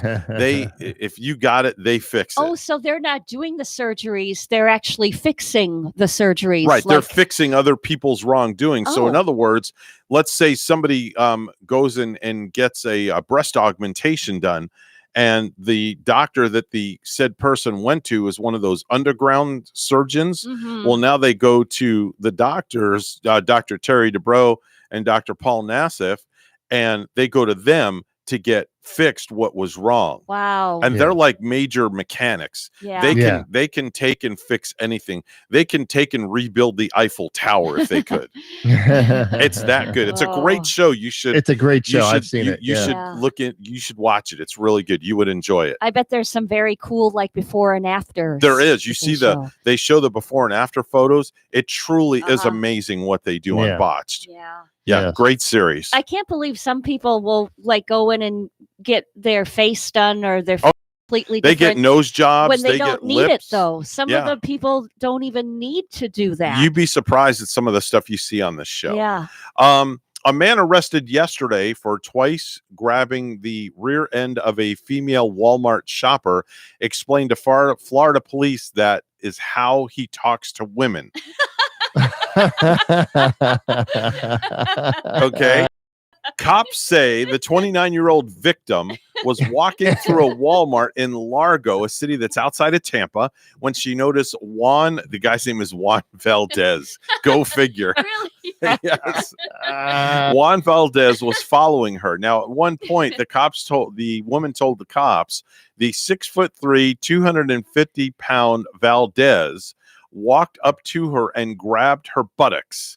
The victim said that Valdez continued to follow her. When she got to the self-checkout, the woman said Valdez again groped her buttocks again, prompting her to tell him to stop it. The woman subsequently told Walmart management she was afraid, so they took her to an office. When police questioned Valdez, he reportedly confessed to grabbing her buttocks area twice and said, quote, "This is how I talk to women, with my hands." He acknowledged the fact that he did touch the girl prior to making any conversation with her at all. So what it says, you just go up to someone and go, hello. Hello, squeeze, squeeze. Squeeze, squeeze. Bonnie, how would you feel if somebody walked up to you in Walmart and did that? I wouldn't feel very good about it. Would you turn around and give them a backhand? No, I would kind of run away. I would run quickly away. I would have fast. I would just backhand somebody. Would you really? Oh yeah. I'd backhand, and then I would go where no woman should go when they're angry, and pretend that they are a football and give them the old punt. Right. Field goal right between the goalposts. Yeah. Right between the old goalposts with the steel tip shoes, Bonnie. That's what you should do. Let's go to Ohio for our final story. On Saturday night, the police in Huntsburg Township, Ohio, busted a big Amish barn party for violating the state stay-at-home order. The county sheriff says, quote, "When we got there was a barn full of Amish people. Some of them ran. There was one that was too intoxicated to run, and that person had to be transported by ambulance. People at the party were hit with various charges, including underage drinking, disorderly conduct, and violating the stay-at-home order." So I guess the Amish can also party as well. Yeah, I think there's a reality show on called Breaking Amish. Is there? Yeah, they these young kids that grew up like Amish in the Amish country of I believe the Pennsylvania area where there is a lot of Amish. Now I know where George lives in Kentucky. He has an Amish market that he goes to. Does he? All the time? Yeah. So maybe if when George wakes up from a deep sleep, which he's probably still sleeping, must be nice to sleep in, we could have him call us and talk about the Amish market and the Amish folks up there. You mentioned that they, I guess they build things. They do some really great carpentry work. And as far as I remember, Stuart, I believe, had an Amish store at one time where you could go in and, buy chairs and tables and whatnot made by the Amish people. Yeah, now George just messaged us on Facebook. He said they weren't Amish if they were drinking. Well, I don't know. I'm not going to argue with the police report because Yeah. the police report said that they were Amish and they were having a party. Now, I don't know. Maybe they were fake Amish people. Yeah, George. I don't know. It's not like they were riding their wagon around, George. Yeah. After drinking. Not really sure. Anyway, 7:46 is the time right now to get up and go for news. Let's go to the news desk where Bonnie is standing by. Good morning, Bonnie. Good morning, Evan. Florida's coronavirus death toll is at 867 after another 44 deaths were reported yesterday. The Department of Health says the number of cases statewide is approaching 28,000. More than half of the cases are still located in Miami-Dade and Broward counties. Governor Ron DeSantis is emphasizing Florida's low positive coronavirus test rate. If you look at some of these states, they have 30, 35, 40% of everyone that gets tested tests positive. In Florida, that number's been declining. It's about 10%. I think it's even a little bit better than that. The state's low test rate has increased the availability of ICU beds, which has been a point of emphasis in protecting the healthcare system from getting overwhelmed. This shows a flattening of the curve, and DeSantis is applauding residents for doing their part. The state of Florida says 26% of the unemployment claims as it has received now have been processed. The governor continues to be dogged by questions about the state's woefully slow unemployment compensation system, but Ron DeSantis says progress has been made. So we've got a lot of great talent in there working on fixing it, but you also have the situation where it's not just the state. You have federal databases that are being pinged, and guess what? Those are being stressed too. It's very slow. 14% who have filed claims have now received a check, up from 6% on Sunday. As businesses around the state begin to reopen, communication with workers is crucial. Publix CEO Todd Jones told the executive committee of the Reopen Florida Task Force that employees need to be kept in the loop. So we've got a lot of great talent in there working on fixing it, but you also have the situation where it's not just the state. You have federal databases that are being pinged, and guess what? Those are being stressed too. It's very slow. Jones says adaptability and flexibility will be watchwords for Florida companies because business conditions are sure to change at a rapid pace moving forward. And finally, a Central Florida man who was battling the coronavirus and received a plasma donation from a Stuart resident is now back at home. James Crocker of Stuart and Kevin Rothel of Orlando were strangers just a week ago and are now meeting for the first time. Doctors and nurses cheered Monday night when Rothel was wheeled out of Orlando Regional Medical Center. The good vibes continued as the couple returned home as neighbors held signs and offered words of encouragement.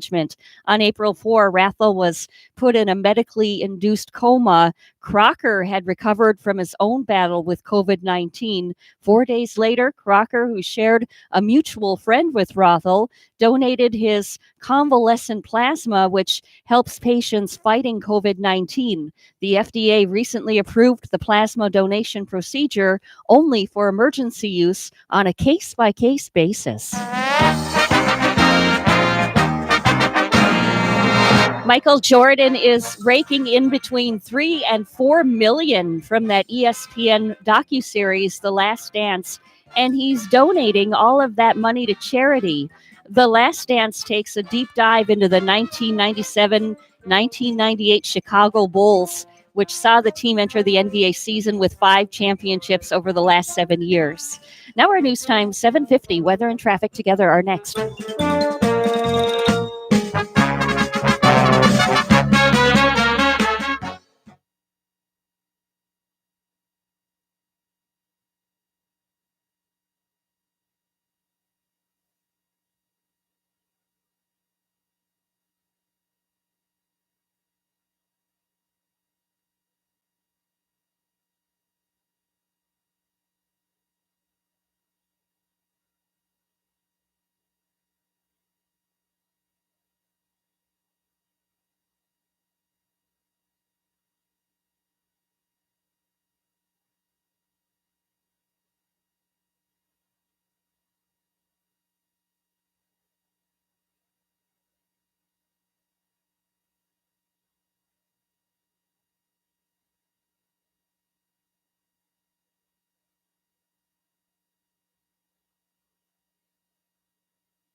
7:51 the time to Get Up and Go show with Evan and Bonnie. It's time for traffic and weather together. All brought to you by Code Red Roofers. Bonnie? Well, Evan, everything is looking good right here throughout our beautiful Treasure Coast. The traffic is fine. We don't have any accidents. No slowdowns from FHP. There's your latest look at traffic. Nice cool morning, too. It's 64 at Port St. Lucie, 67 Stewart. Here's our forecast at WPTV. It is a cooler morning here on the Treasure Coast with lower humidity and mostly clear skies. This afternoon, mostly sunny with high temperatures in the low to mid 80s and a light breeze out of the northeast. Warm today, but more comfortable with that lower humidity sticking around and very slim chances for a light coastal shower. Tonight, mostly clear with temperatures in the 60s.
You're listening to the Get Up and Go show with Evan and Bonnie on Martin County's Heritage Station, AM 1450 WSTU. Now let's get back to the program with Evan and Bonnie.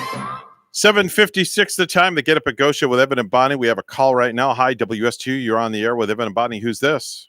What's up, guys? Hey, George. How are you? Hey, Phil. Hey, Bonnie. Hey, good morning, George. So what's going on now? I know that where you live in Kentucky, you have an Amish market where you go, correct? Yeah, we have a lot of Amish, and it's just not Amish. We have Mennonites too. Okay. Difference between them, the Mennonites can drive cars and have more stuff like we do, but the Amish don't. They don't drive cars and they don't drink. And like Bonnie was saying, those up in Pennsylvania, that's Pennsylvania Dutch. Okay. And that's a little bit different Amish than the Amish we have down here. Now they may drink up there, but the Amish down here do not drink at all. Oh, wow. Okay.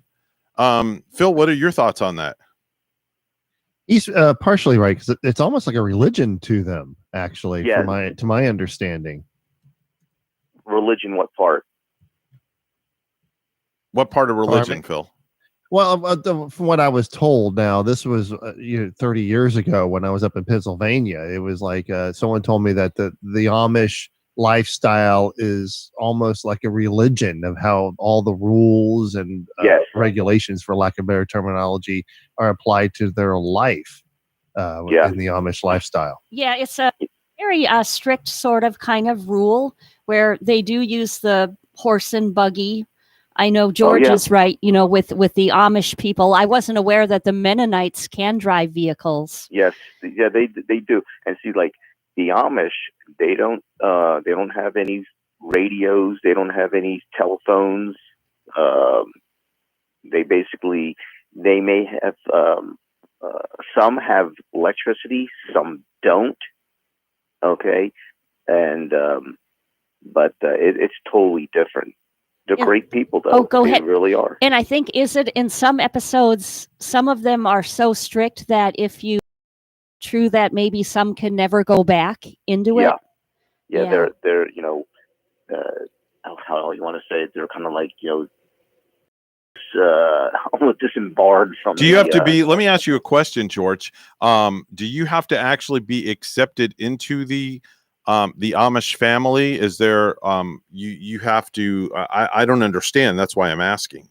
Well, see, like the Pennsylvania Dutch. Okay, I noticed that some people go outside a little, that may see somebody and accept them. Okay, if they married one of them, they would have to become, Dutch, the Amish Dutch, and they have to follow all the rules. And there are some strict stuff that goes on there.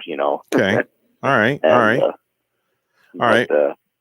We're coming up on top of the hour, which means news is coming up in a little.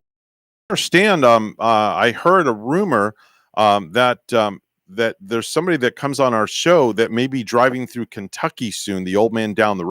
He makes appearances on our show, so I understand you may be seeing him in your neck of the woods, George, possibly.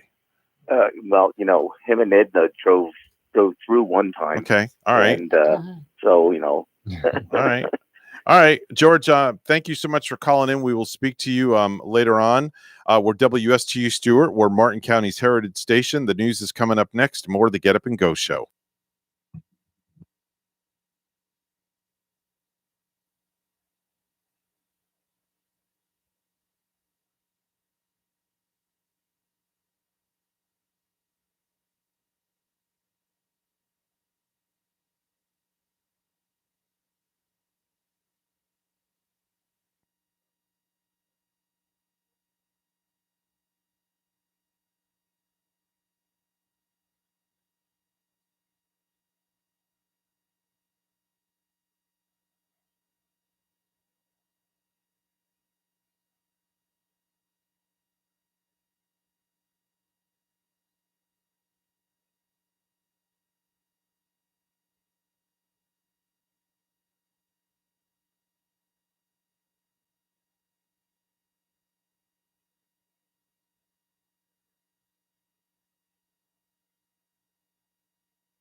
On the air, online, covering the Treasure Coast. Get connected with the Get Up and Go Show. And now here's your host, Evan and Bonnie.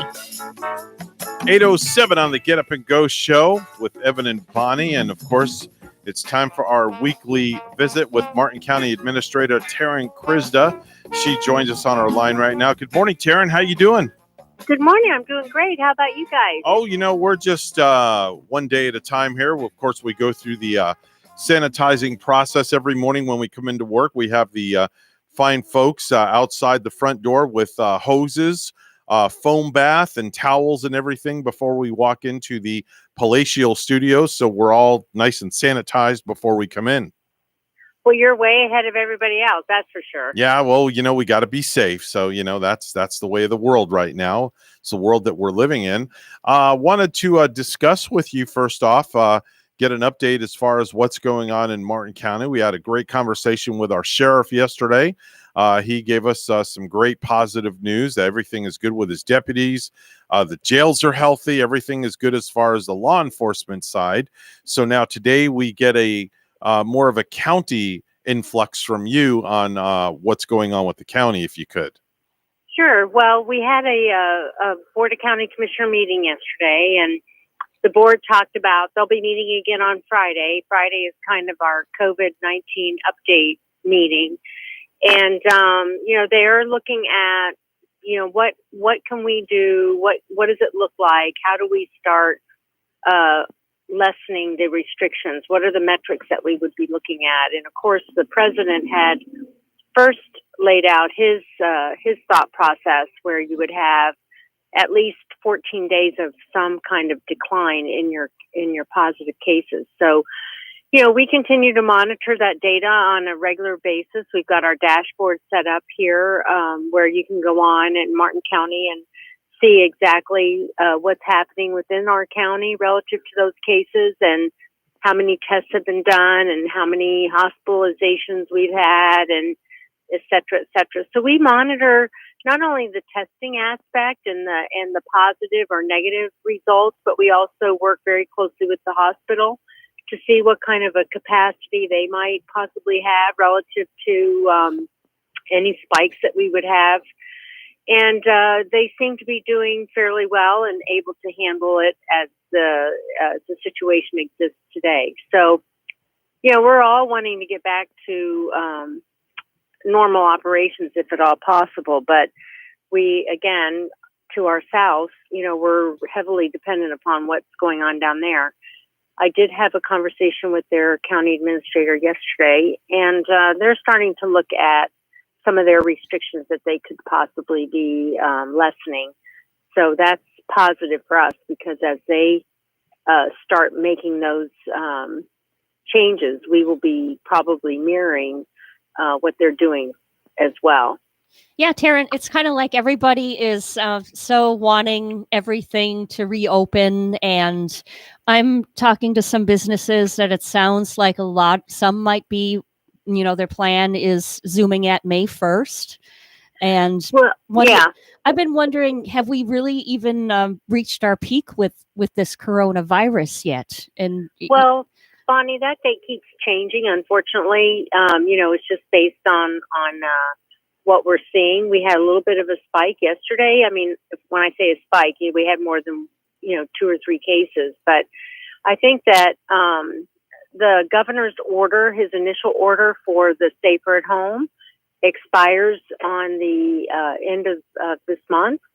And so unless he extends that, I would think that businesses will then start wanting to get back out and open. And, of course, I'm sure that any business that opens will want to adhere to the, safe distancing, at least until we see our cases have completely ceased. If that ever happens, at some point, I think that will happen as long as we continue to be diligent in our approach. I've been watching the reports for the coronavirus cases in Martin County here every day, and it looks like we've been at sort of a little bit more at a standstill. I haven't seen them rising up too far this week. Yeah, this week has been, we've always said it'd be between last week and this week. that we felt would be our telling sign. So, so far, we've been able to, like I said, manage it. Where we have had some spikes here and there, we've been able to identify the source, whether it's, an assisted living facility, or we had a situation where a very tight neighborhood had a social gathering that impacted those numbers. So, and again, it's messaging. So when we find those situations, we kind of do like a strike force. We get in there, we message to them. The health department tries to educate everyone and does whatever they can to contain and minimize the exposure. You're right. You mentioned the senior living facilities, and we do have this up in news with Rick Olson as part of the ownership of Your Life Senior Living. And he has Your Life has voluntarily implemented mandatory COVID-19 testing at 6 statewide locations. That's including facilities right here in Stuart. And new residents are not allowed to move in until they have a negative COVID-19 test. Well, that's great. Yeah. That's great. I know our health department has been going out and testing the assisted living facilities as well, making sure that they are, doing their part as far as minimizing that exposure, because those areas, as you know, it's a confined space, and you're with sustained interaction with individuals, and if one person gets infected, then it has the possibility of infecting the whole facility. And their workers are in and out.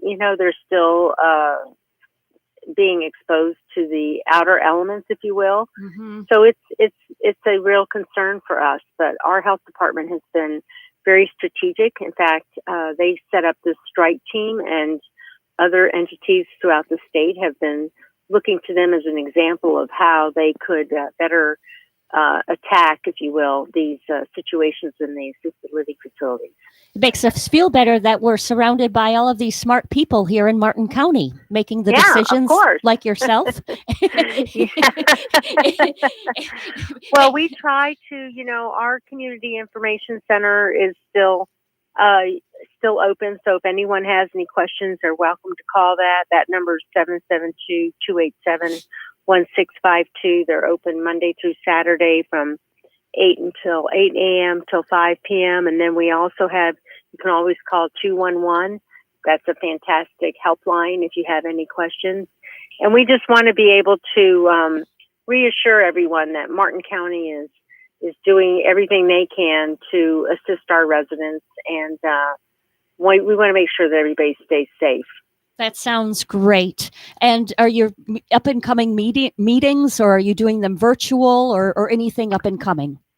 Well, our commissioners this Friday will be meeting. They want to have that a regular meeting, if you will. We're self-distancing. We've got all the commissioners spread out. We have staff spread out. We're sanitizing before and after the meeting, and even during our breaks. So we're taking that extra step to make sure that that facility is safe and sanitized.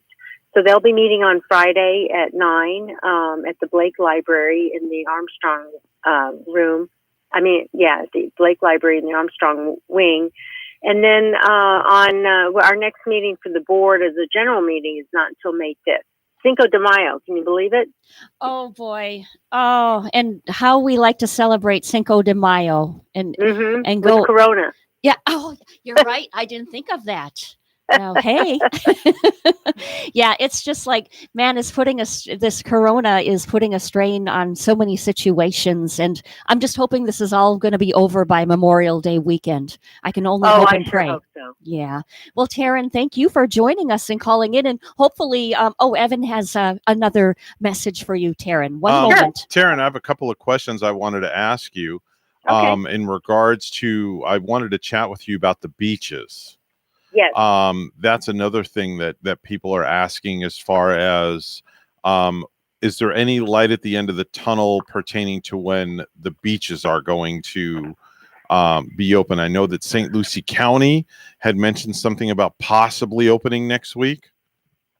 Yeah, I don't, Evan, that's a really tough one for us because we had such a bad experience, if you will, the last time when we opened up our beaches and Palm Beach County was closed. Right. We got such an influx of folks, and quite frankly, they didn't care about, where they parked or, social distancing or any of that stuff. So I think that that's going to be a hard one for us. I would think that once we see Palm Beach County starting to lessen some of their restrictions, it might be that we could have a different conversation. I don't know what it looks like. If we do something similar to our boat ramps and just look at the week, having those facilities open during the week as opposed to the weekends. But I think we're going to have to wait and see through next week. If St. Lucie County opens theirs, it'll be interesting to see how manageable that is for them. I know that last week when the governor had made the announcement, all of a sudden the first county in an area to jump on the bandwagon was up in Jacksonville. And then within minutes, the beach was swamped with people. Right. And that we had the potential for that to happen here too. Duval County is a huge county, but you can drive on their beaches. So I think, in their thought process, because of the restrictions that they put on there, you can't take a tent, you can't take a cooler, you can't have a blanket. Right. They tried to minimize the grouping of folks, if you will. But we'll just have to take that. That's going to be a hard one because we had an unfortunate experience that one weekend with folks pretty much just disregarding any kind of enforcement or social distancing. I mean, it was just full. You had a lot of people migrating from the north and the south because of their beaches were shut. Therefore, your beach was open and you had an influx because of that. And unfortunately, because of that, that's when the decision was made, I guess, to close your beaches. Yes. So I think, again, we'll monitor very closely. We don't want to keep our beaches closed, obviously. I know we've had some challenges recently with the surf has been fairly favorable for those individuals that like to surf. Right. And so they've been kind of pushing that envelope, if you will. But we'll just, take it day by day and just continue to be in a position that once it looks like we should be doing that, we'll absolutely do that. It's not going to be forever, and patience is a virtue. That's correct. Well, Taryn, thank you so much for joining us and giving us an update about as far as what's happening in Martin County. And we look forward to our conversation with you again next Wednesday at this same time, same place, same bat channel, as they say. Yes, sir. And you all stay safe You and too. have a wonderful rest of your week. I sure will. God bless you and all the residents of Martin County and all your workers there as well. Thank you so much. All right. Bye-bye now. 8:20 right now. It's news time. Let's over to the news desk where Bonnie is standing by. Good morning, Bonnie. Good morning to you, Evan. Florida's coronavirus death toll is at 867 after another 44 deaths were reported yesterday. The Department of Health says the number of cases statewide is approaching 28,000. More than half of the cases are still in Miami-Dade and Broward counties. Governor Ron DeSantis is emphasizing Florida's low positive coronavirus test rate. If you look at some of these states, they have 30, 35, 40% of everyone that gets tested tests positive. In Florida, that number's been declining. It's about 10%. I think it's even a little bit better than that. The state's low test rate has increased the availability of ICU beds, which has been a point of emphasis in protecting the healthcare system from getting overwhelmed. This shows a flattening of the curve, and DeSantis is applauding residents for doing their part. The state of Florida says 26% of the unemployment claims it has received have now been processed. The governor continues to be dogged by questions about the state's slow unemployment compensation system, but Ron DeSantis says progress has been made. So we've got a lot of great talent in there working on fixing it, but you also have the situation where it's not just the state. You have federal databases that are being pinged, and guess what? Those are being stressed too. It's very slow. 14% who have filed claims have now received a check, up from 6% on Sunday. As businesses around the state begin to reopen, communication with workers is crucial. Publix CEO Todd Jones told the executive committee of the Reopen Florida Task Force that employees need to be kept in the loop. So that there's as much communication downwards to the associates at the restaurant, so that the level of confidence and access to communication on a frequent basis is extremely high. It helps keep the anxiety down as much as possible. Jones says adaptability and flexibility will be watchwords for Florida companies because business conditions are sure to change at a rapid pace moving forward. Senior living facilities need more help protecting their residents from contracting and spreaded COVID-19, according to leadership at Your Life Senior Living. Rick Olson, who is part of the ownership of Your Life Senior Living, is pressing state leaders and AHCA to help supply senior living facilities with COVID-19 tests. He also wants the state to implement mandatory testing policies.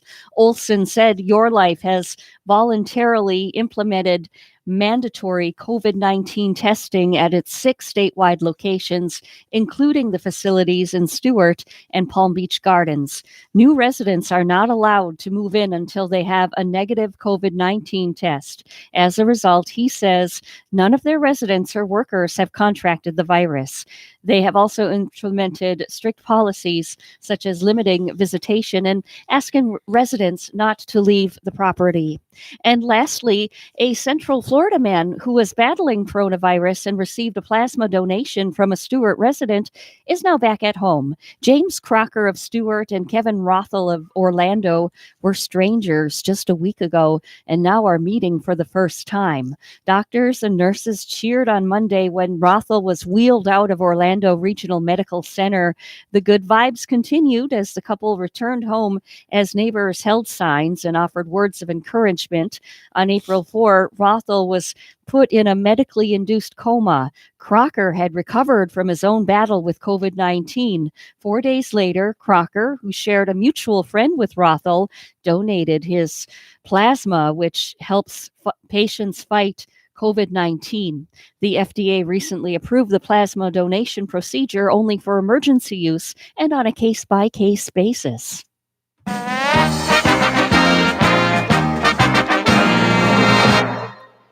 Tom Brady is bringing an old friend with him to Tampa Bay.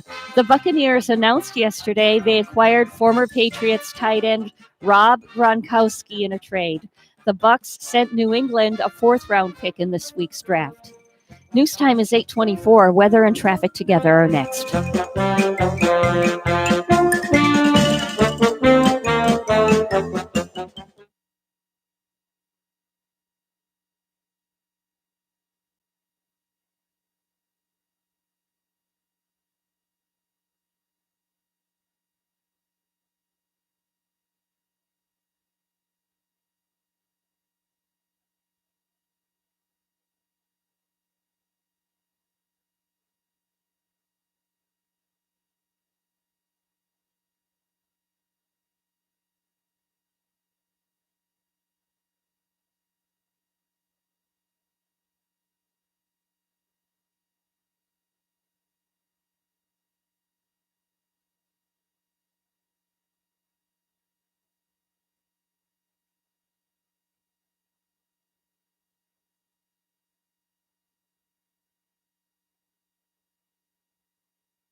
$8:26 the time on the Get Up and Go show. It's time for traffic and weather together, brought to you by Code Red Roofers. Bonnie? Well, Evan, no accidents right here. Stewart is looking fine. The roads throughout St. Lucie County, they're looking clear this morning as well. There's your latest look at traffic. On a cool note, 66 in Port St. Lucie. Here's our forecast at WPTV. It is a cooler morning here on the Treasure Coast with lower humidity and mostly clear skies. This afternoon, mostly sunny with high temperatures in the low to mid 80s and a light breeze out of the northeast. Warm today, but more comfortable with that lower humidity sticking around and very slim chances for a light coastal shower. Tonight, mostly clear with temperatures in the 60s.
You're listening to the Get Up and Go Show with Evan and Bonnie on Martin County's Heritage Station, AM 1450 WSTU. Now let's get back to the program with Evan and Bonnie. 8:29 coming up on 8:30 right now. It's time to go to outer space in a different place where Randy Siegel is standing by with the latest and greatest stuff happening in outer space. Take it away, Randy. Good morning, sir. Well, it was on this date in history, back in 2010, that the Boeing X-37 spacecraft made its first mission from the Cape. It actually was like a small miniature shuttle. And the idea was for the military to be able to have a space plane that would fly into orbit, open up its cargo bay, where it would have a suite of instruments, secret, of course, and then beam down that information to Earth. And at the end of their mission, they would land at Kennedy Space Center eventually. In the first mission that took place, that one returned in December of 2010 and landed at White Sands, New Mexico, because they weren't sure whether or not it would land properly. But alas, it was a terrific flight, and they continue to launch them. In fact, this year there will be at least one launch that will take place of the same launch vehicle. Well, you want to know what's going on the space station? Okay, we'll tell you about that. Chris Cassidy, the commander on the space station, is in the Kibo module. He's setting up small satellite deployer for CubeSats. They're installed into this device. Then the device is moved into the Kibo airlock, pushed out of the airlock to the vacuum space, and then the small satellites are released independently.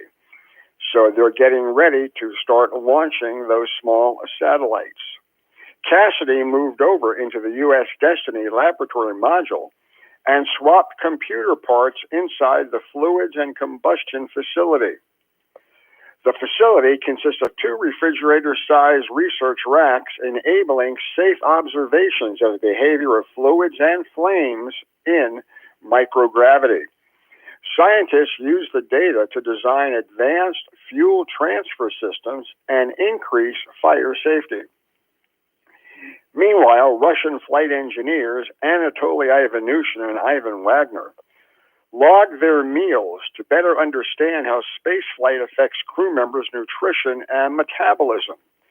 The duo then worked throughout the day on life support maintenance while continuing to use the life on board the space station as they get used to it. Russia is getting ready to launch on Friday at 9:51 p.m. the next Progress vehicle to the International Space Station.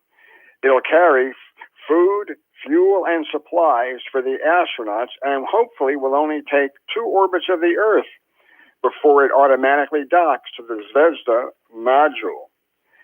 The astronauts on board the space station were able to see the Starlink satellites that were placed into orbit by SpaceX.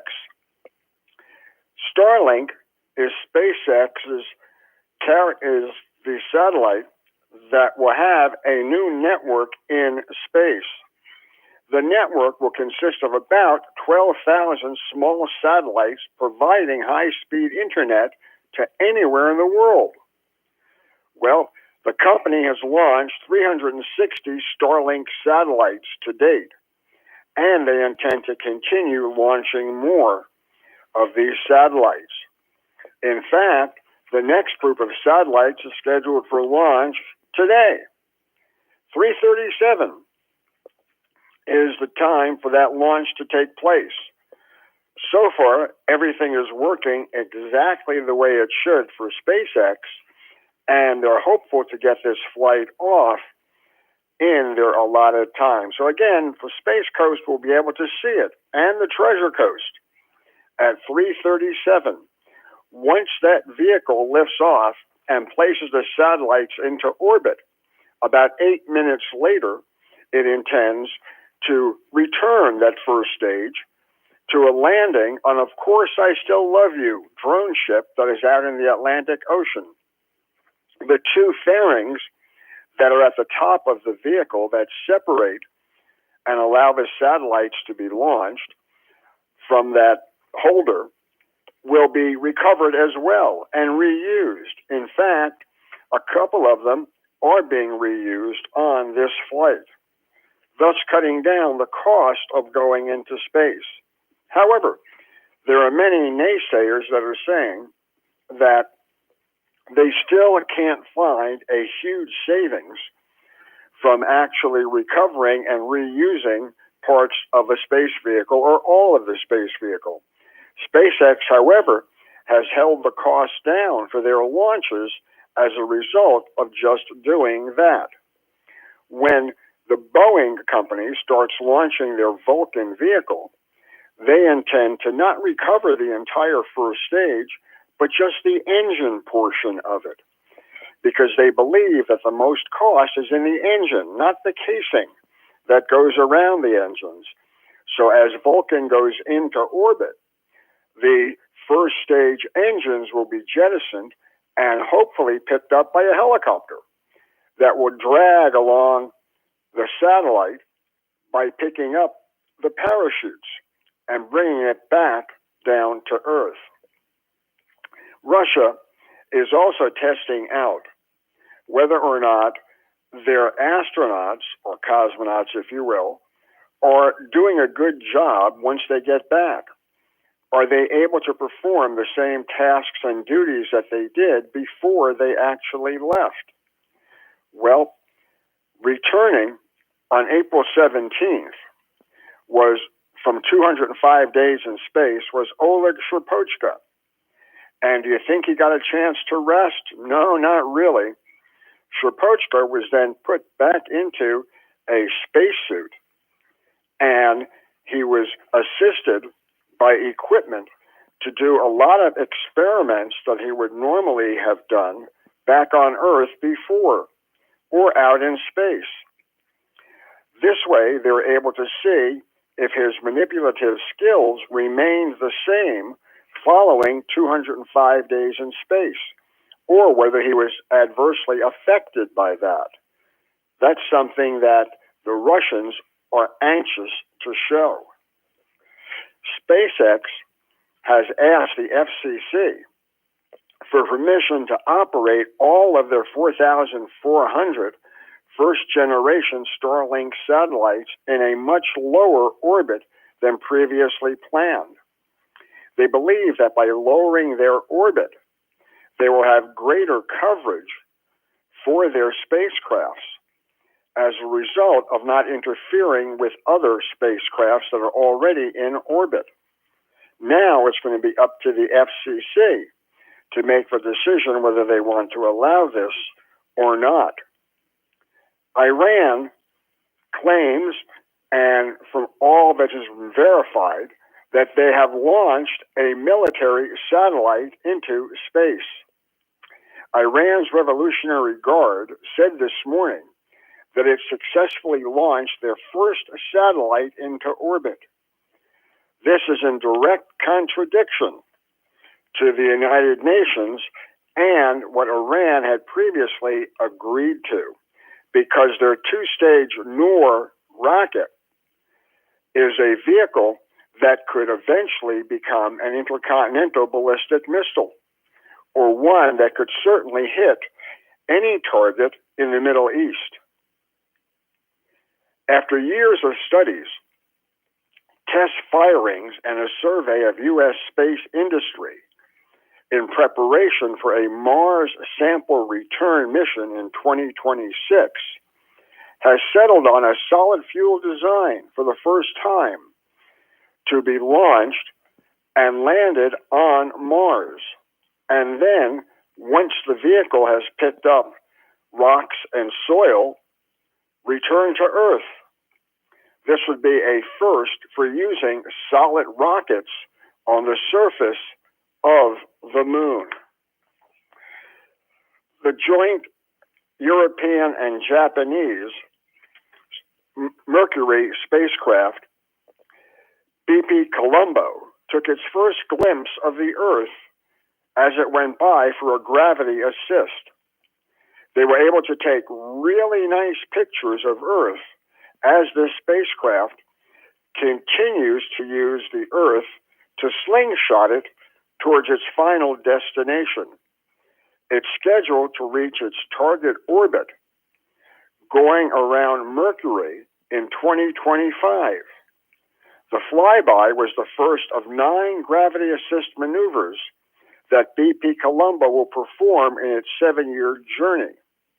The spacecraft got as close as 12,700 kilometers of the Earth's surface, closer than the orbit of the European Galileo satellites. Currently, NASA's fleet of spacesuits is getting very old. NASA has not spent a lot of money in getting spacesuits brought up to date. In fact, NASA only has 4 working spacesuits for extravehicular activity. Since 2009, NASA has invested more than $200 million in spacesuit development, and the costs have risen phenomenally. The spacesuit, built in 1974, had a reported cost of $15 to $22 million. Today, $150 million. Wowzer! Tomorrow, we hope to tell you about a successful launch, as well as SpaceX beating out Cygnus for a gateway contract. So until tomorrow, have a great day, everybody. That's your daily dose of space from another place with the one and only Randy Siegel. He appears on this program Monday through Friday at the 8:30 hour. And from space to another place, we head on over to Ellie's Downtown Deli, where Bonnie is standing by with the latest and greatest food, delicacies, whatever you want to call it, for your palate, Bonnie. Yes, Evan, they certainly are delicacies. And we woke up to a cool morning here, so warm up with a hot bowl of soup today. Order it fresh from Ellie's Deli. Mark is preparing it for you right now. 2 different kind of soups made each and every morning. Include a fresh jumbo wrap with that. You might want to try the spicy chicken wrap. And you can, pick a wrap of your choice of maybe make it garlic, herb, tomato, basil, whatever your choice. It's filled with blackened chicken, chipotle coleslaw, roasted red pepper, sauteed onions, cherry peppers. You got to have the cheddar cheese in there, and greens served with a side, 2 of your choice. Ellie's Downtown Deli in Stewart open with a full menu for pickup or delivery. Ellie's is also making dinners with a full menu available for any number of guests you might have. And they also have their fabulous desserts as well. Give them a call at 772-781-6605 to order or pick up.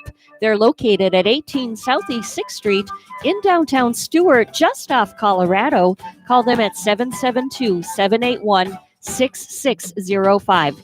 Ellie's Downtown Deli in Stewart. Time for the Precious Metals Report. It's all brought to you by St. Lucie Jewelry and Coin.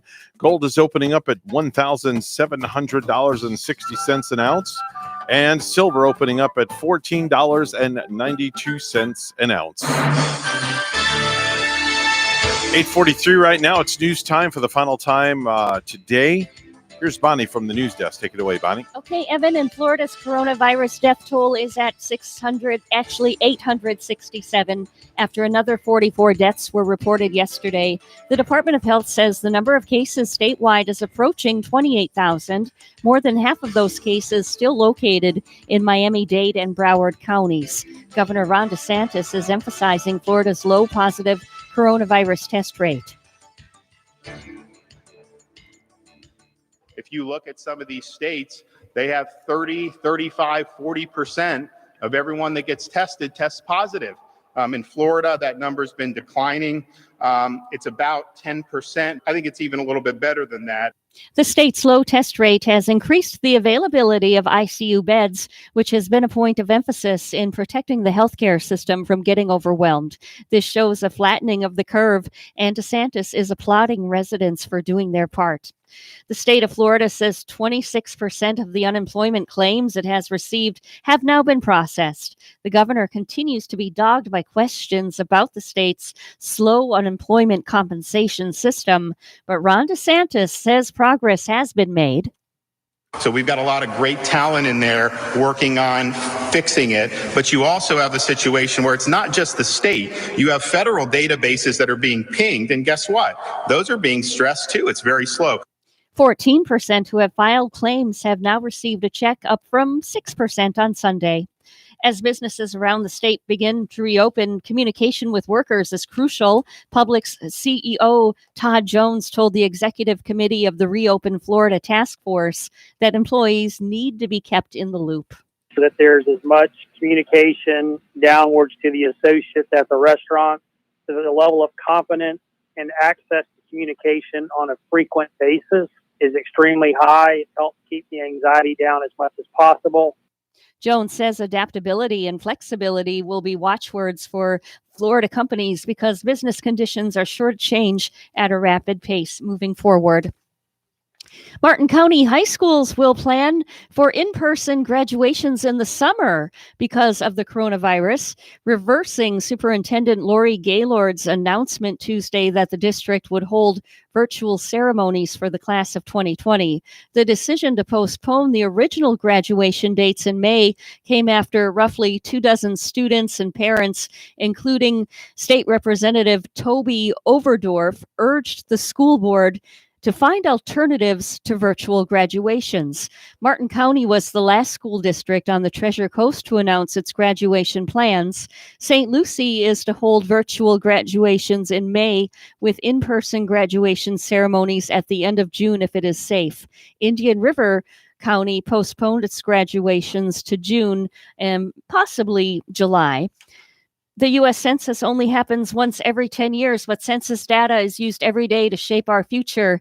The city of Port St. Lucie is hosting a 2-month-long weekly contest for residents that fill out the U.S. Census. Those residents who enter the contest could win a $25 gift card, and winners will be picked up weekly and announced on social media. Find out more. Visit cityofportstlucie.com.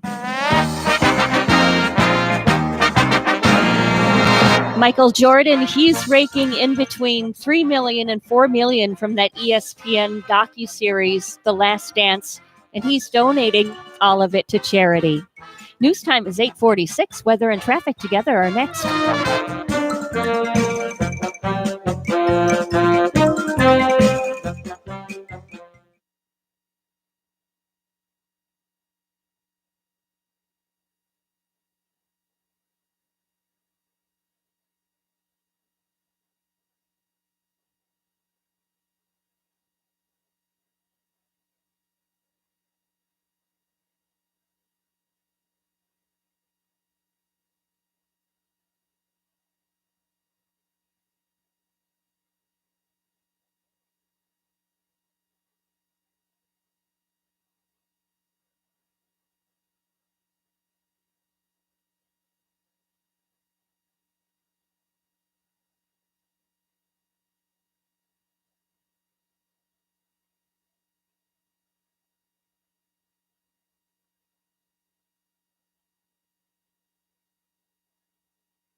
8:48 the time, the Get Up and Go show with Evan and Bonnie. It's time for traffic and weather together, all brought to you by Code Red Roofers. Bonnie? Martin County, we do see one accident. This is on the Turnpike in Palm City. Southbound on the Turnpike at mile marker 127, there's an accident with no traffic backup right there. There's your latest look at traffic. It's 65 right here in Stuart, and here's our forecast at WPTV. It is a cooler morning here on the Treasure Coast with lower humidity and mostly clear skies. This afternoon, mostly sunny with high temperatures in the low to mid 80s and a light breeze out of the northeast. Warm today, but more comfortable with that lower humidity sticking around and very slim chances for a light coastal shower. Tonight, mostly clear with temperatures in the 60s.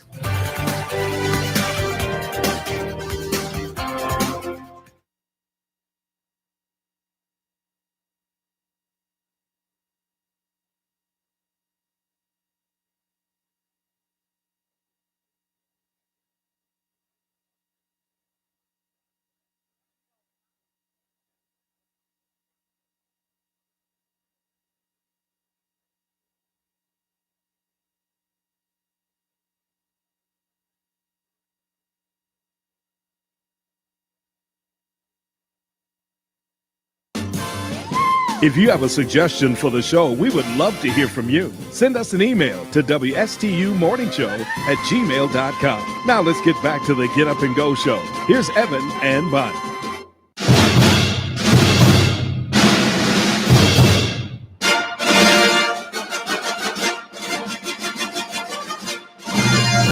And now, without further ado, ladies and gentlemen, boys and girls, those of you listening this morning, it's time to head over to the home office where Phil is standing by with Phil's notebook and today's top 10. Phil, what do we have?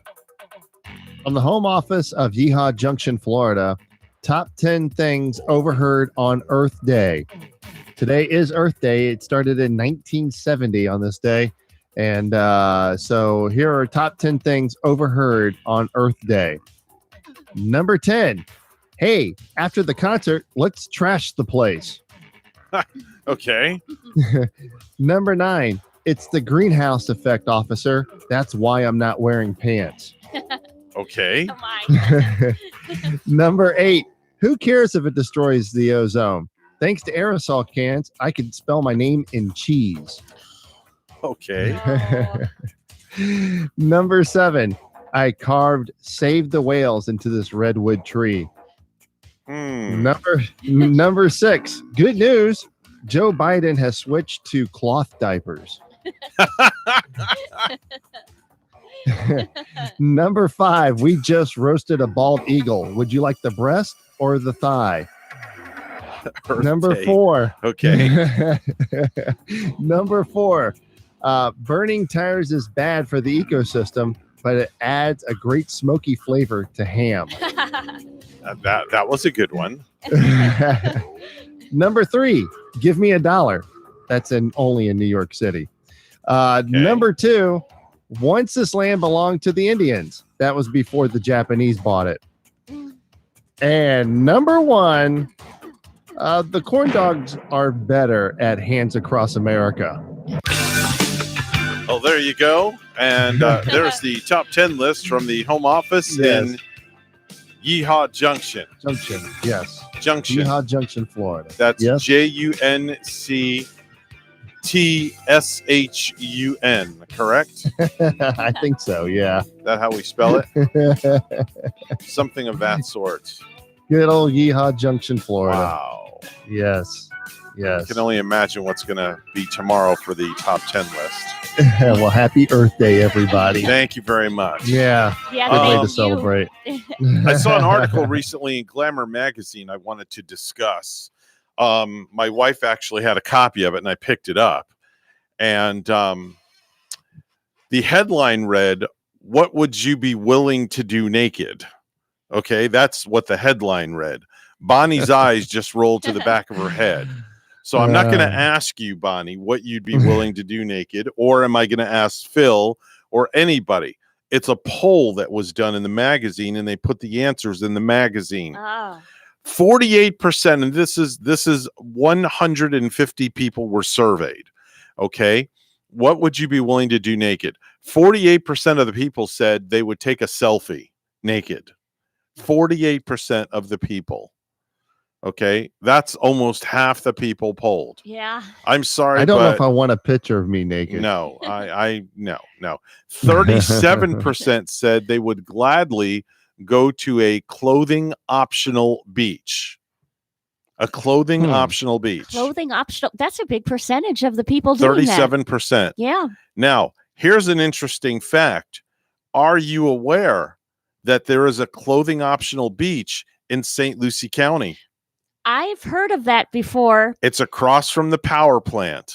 Oh, really? Yes, It's it over is. There. Yes. So when you set foot upon that beach, do you have to unleash? You don't have to disrobe. Okay. It's optional. That's why they call it a clothing optional beach. Ah, yeah. But if you're going with your clothes off, your clothes on, and you're sitting in a chair, you're going to stick out like a sore thumb. I'm telling you right now. Right. Yeah, I don't want to go to that because I don't want people pointing and laughing. Yeah, exactly. Down that beach. Exactly. I would walk up and offer somebody some sunscreen. Yeah, exactly. 25% said they've skinny dipped in mixed company. Okay, 25% has said they've skinny dipped in mixed company. In their wild ute. In the wild ute. Ute. Yes. 22% said they would sleep without any clothes on. Mhm. And lastly, 8% say they would bear it all for reality TV. Is that like that show Naked and Afraid? I'm not sure. I I'm watched not that sure. the other day. I'm not sure. Do you when you watch that, do you see people, do they show them partially naked, or are they all? They got them a little bit blurred out in certain places Oh. that they should be blurred out I on. see. Exactly. It's interesting because there's usually someone who can handle it, and then their partner, the other person, is always a wimp. That they can't handle anything. I would be on the wimp side because I don't know if I could walk around in the jungle naked, Okay. Right. with no shoes or anything like that. Do they have I get a afraid of a stick when I walk down the road. right? Do they have like a pilot? Stick? Okay. Like maybe an airplane flying above to drop them some goods, like underpants for one, maybe maybe some socks. Yeah, Stockings. exactly. Couldn't tell you. I mean, Couldn't tell you. On that note, it's time to play a round of Spy the Lie. Okay. All of the following pandemic movies involve Spy the Lie. Right after this, yeah. I spy with my little eye. Okay. All right. So all of the following pandemic movies involve fighting a nasty bug except for one. You have to spy the lie. All right, Phil, I'm going to ask you first. I'm going to name 5 movies. You have to tell me which is the lie. Okay. The Flu, The Cassandra Crossing, Blue Pandemic, Infection, or Carriers. Which one is not the movie? All right, Carriers I know is a movie. Okay. I definitely know that for a fact. Okay. Because I own it. Okay. I'm going to say The Flu. The Flu. All right. Yes. So with that said, you're incorrect. It's a Blue Pandemic. Blue Pandemic. Okay. All right. Now, Bonnie, it's your turn. All of the following tidbits about 79-year-old Dr. Anthony Fauci are true, except for one. Okay. He runs 3.5 miles a day. He is a 4-time bridge champion.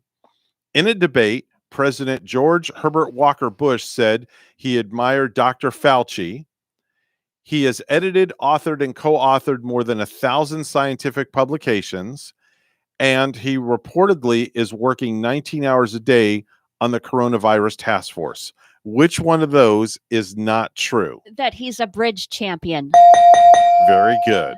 Wow. Very good. Okay. Wow, I'm impressed with that.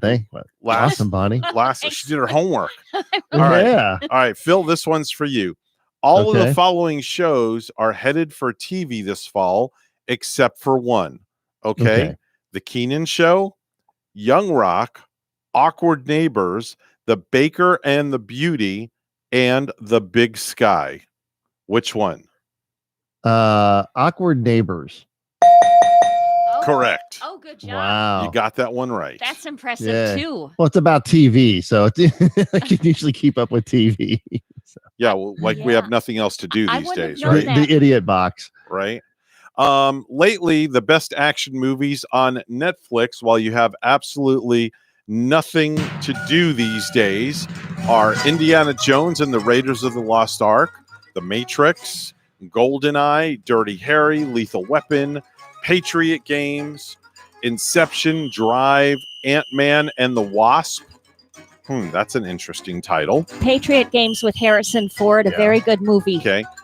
Bad Boys 2, Teenage Mutant Ninja Turtles, the movie, Oh, I love that one. Ghost Rider, and The Snowpiercers. Those are your best action movies on Netflix. to GoldenEye, watch. great movie. Hey, Phil, thanks so much for joining us today. I appreciate it. We No look problem. forward Thank to you. having you back on bright and early tomorrow morning with us, as And always. don't forget, tonight, new episode of Phil's Notebook. That's Today at right. 7 Go to p.m. YouTube. tonight. Go to YouTube and do a search for Phil's Notebook. That's a wrap for us right here at WSTU Stewart. We're Martin County's Heritage Station. And as always, we say ciao, Maine, Honduras. and Arriva Dirty. And in the words of Ellen DeGeneres, we always say, Be kind to everyone today. that's right, be kind to one another, is what Ellen says on the program after every single broadcast. Folks, have a great day. Happy Wednesday. We'll see you back here Thursday morning. Bye-bye for now.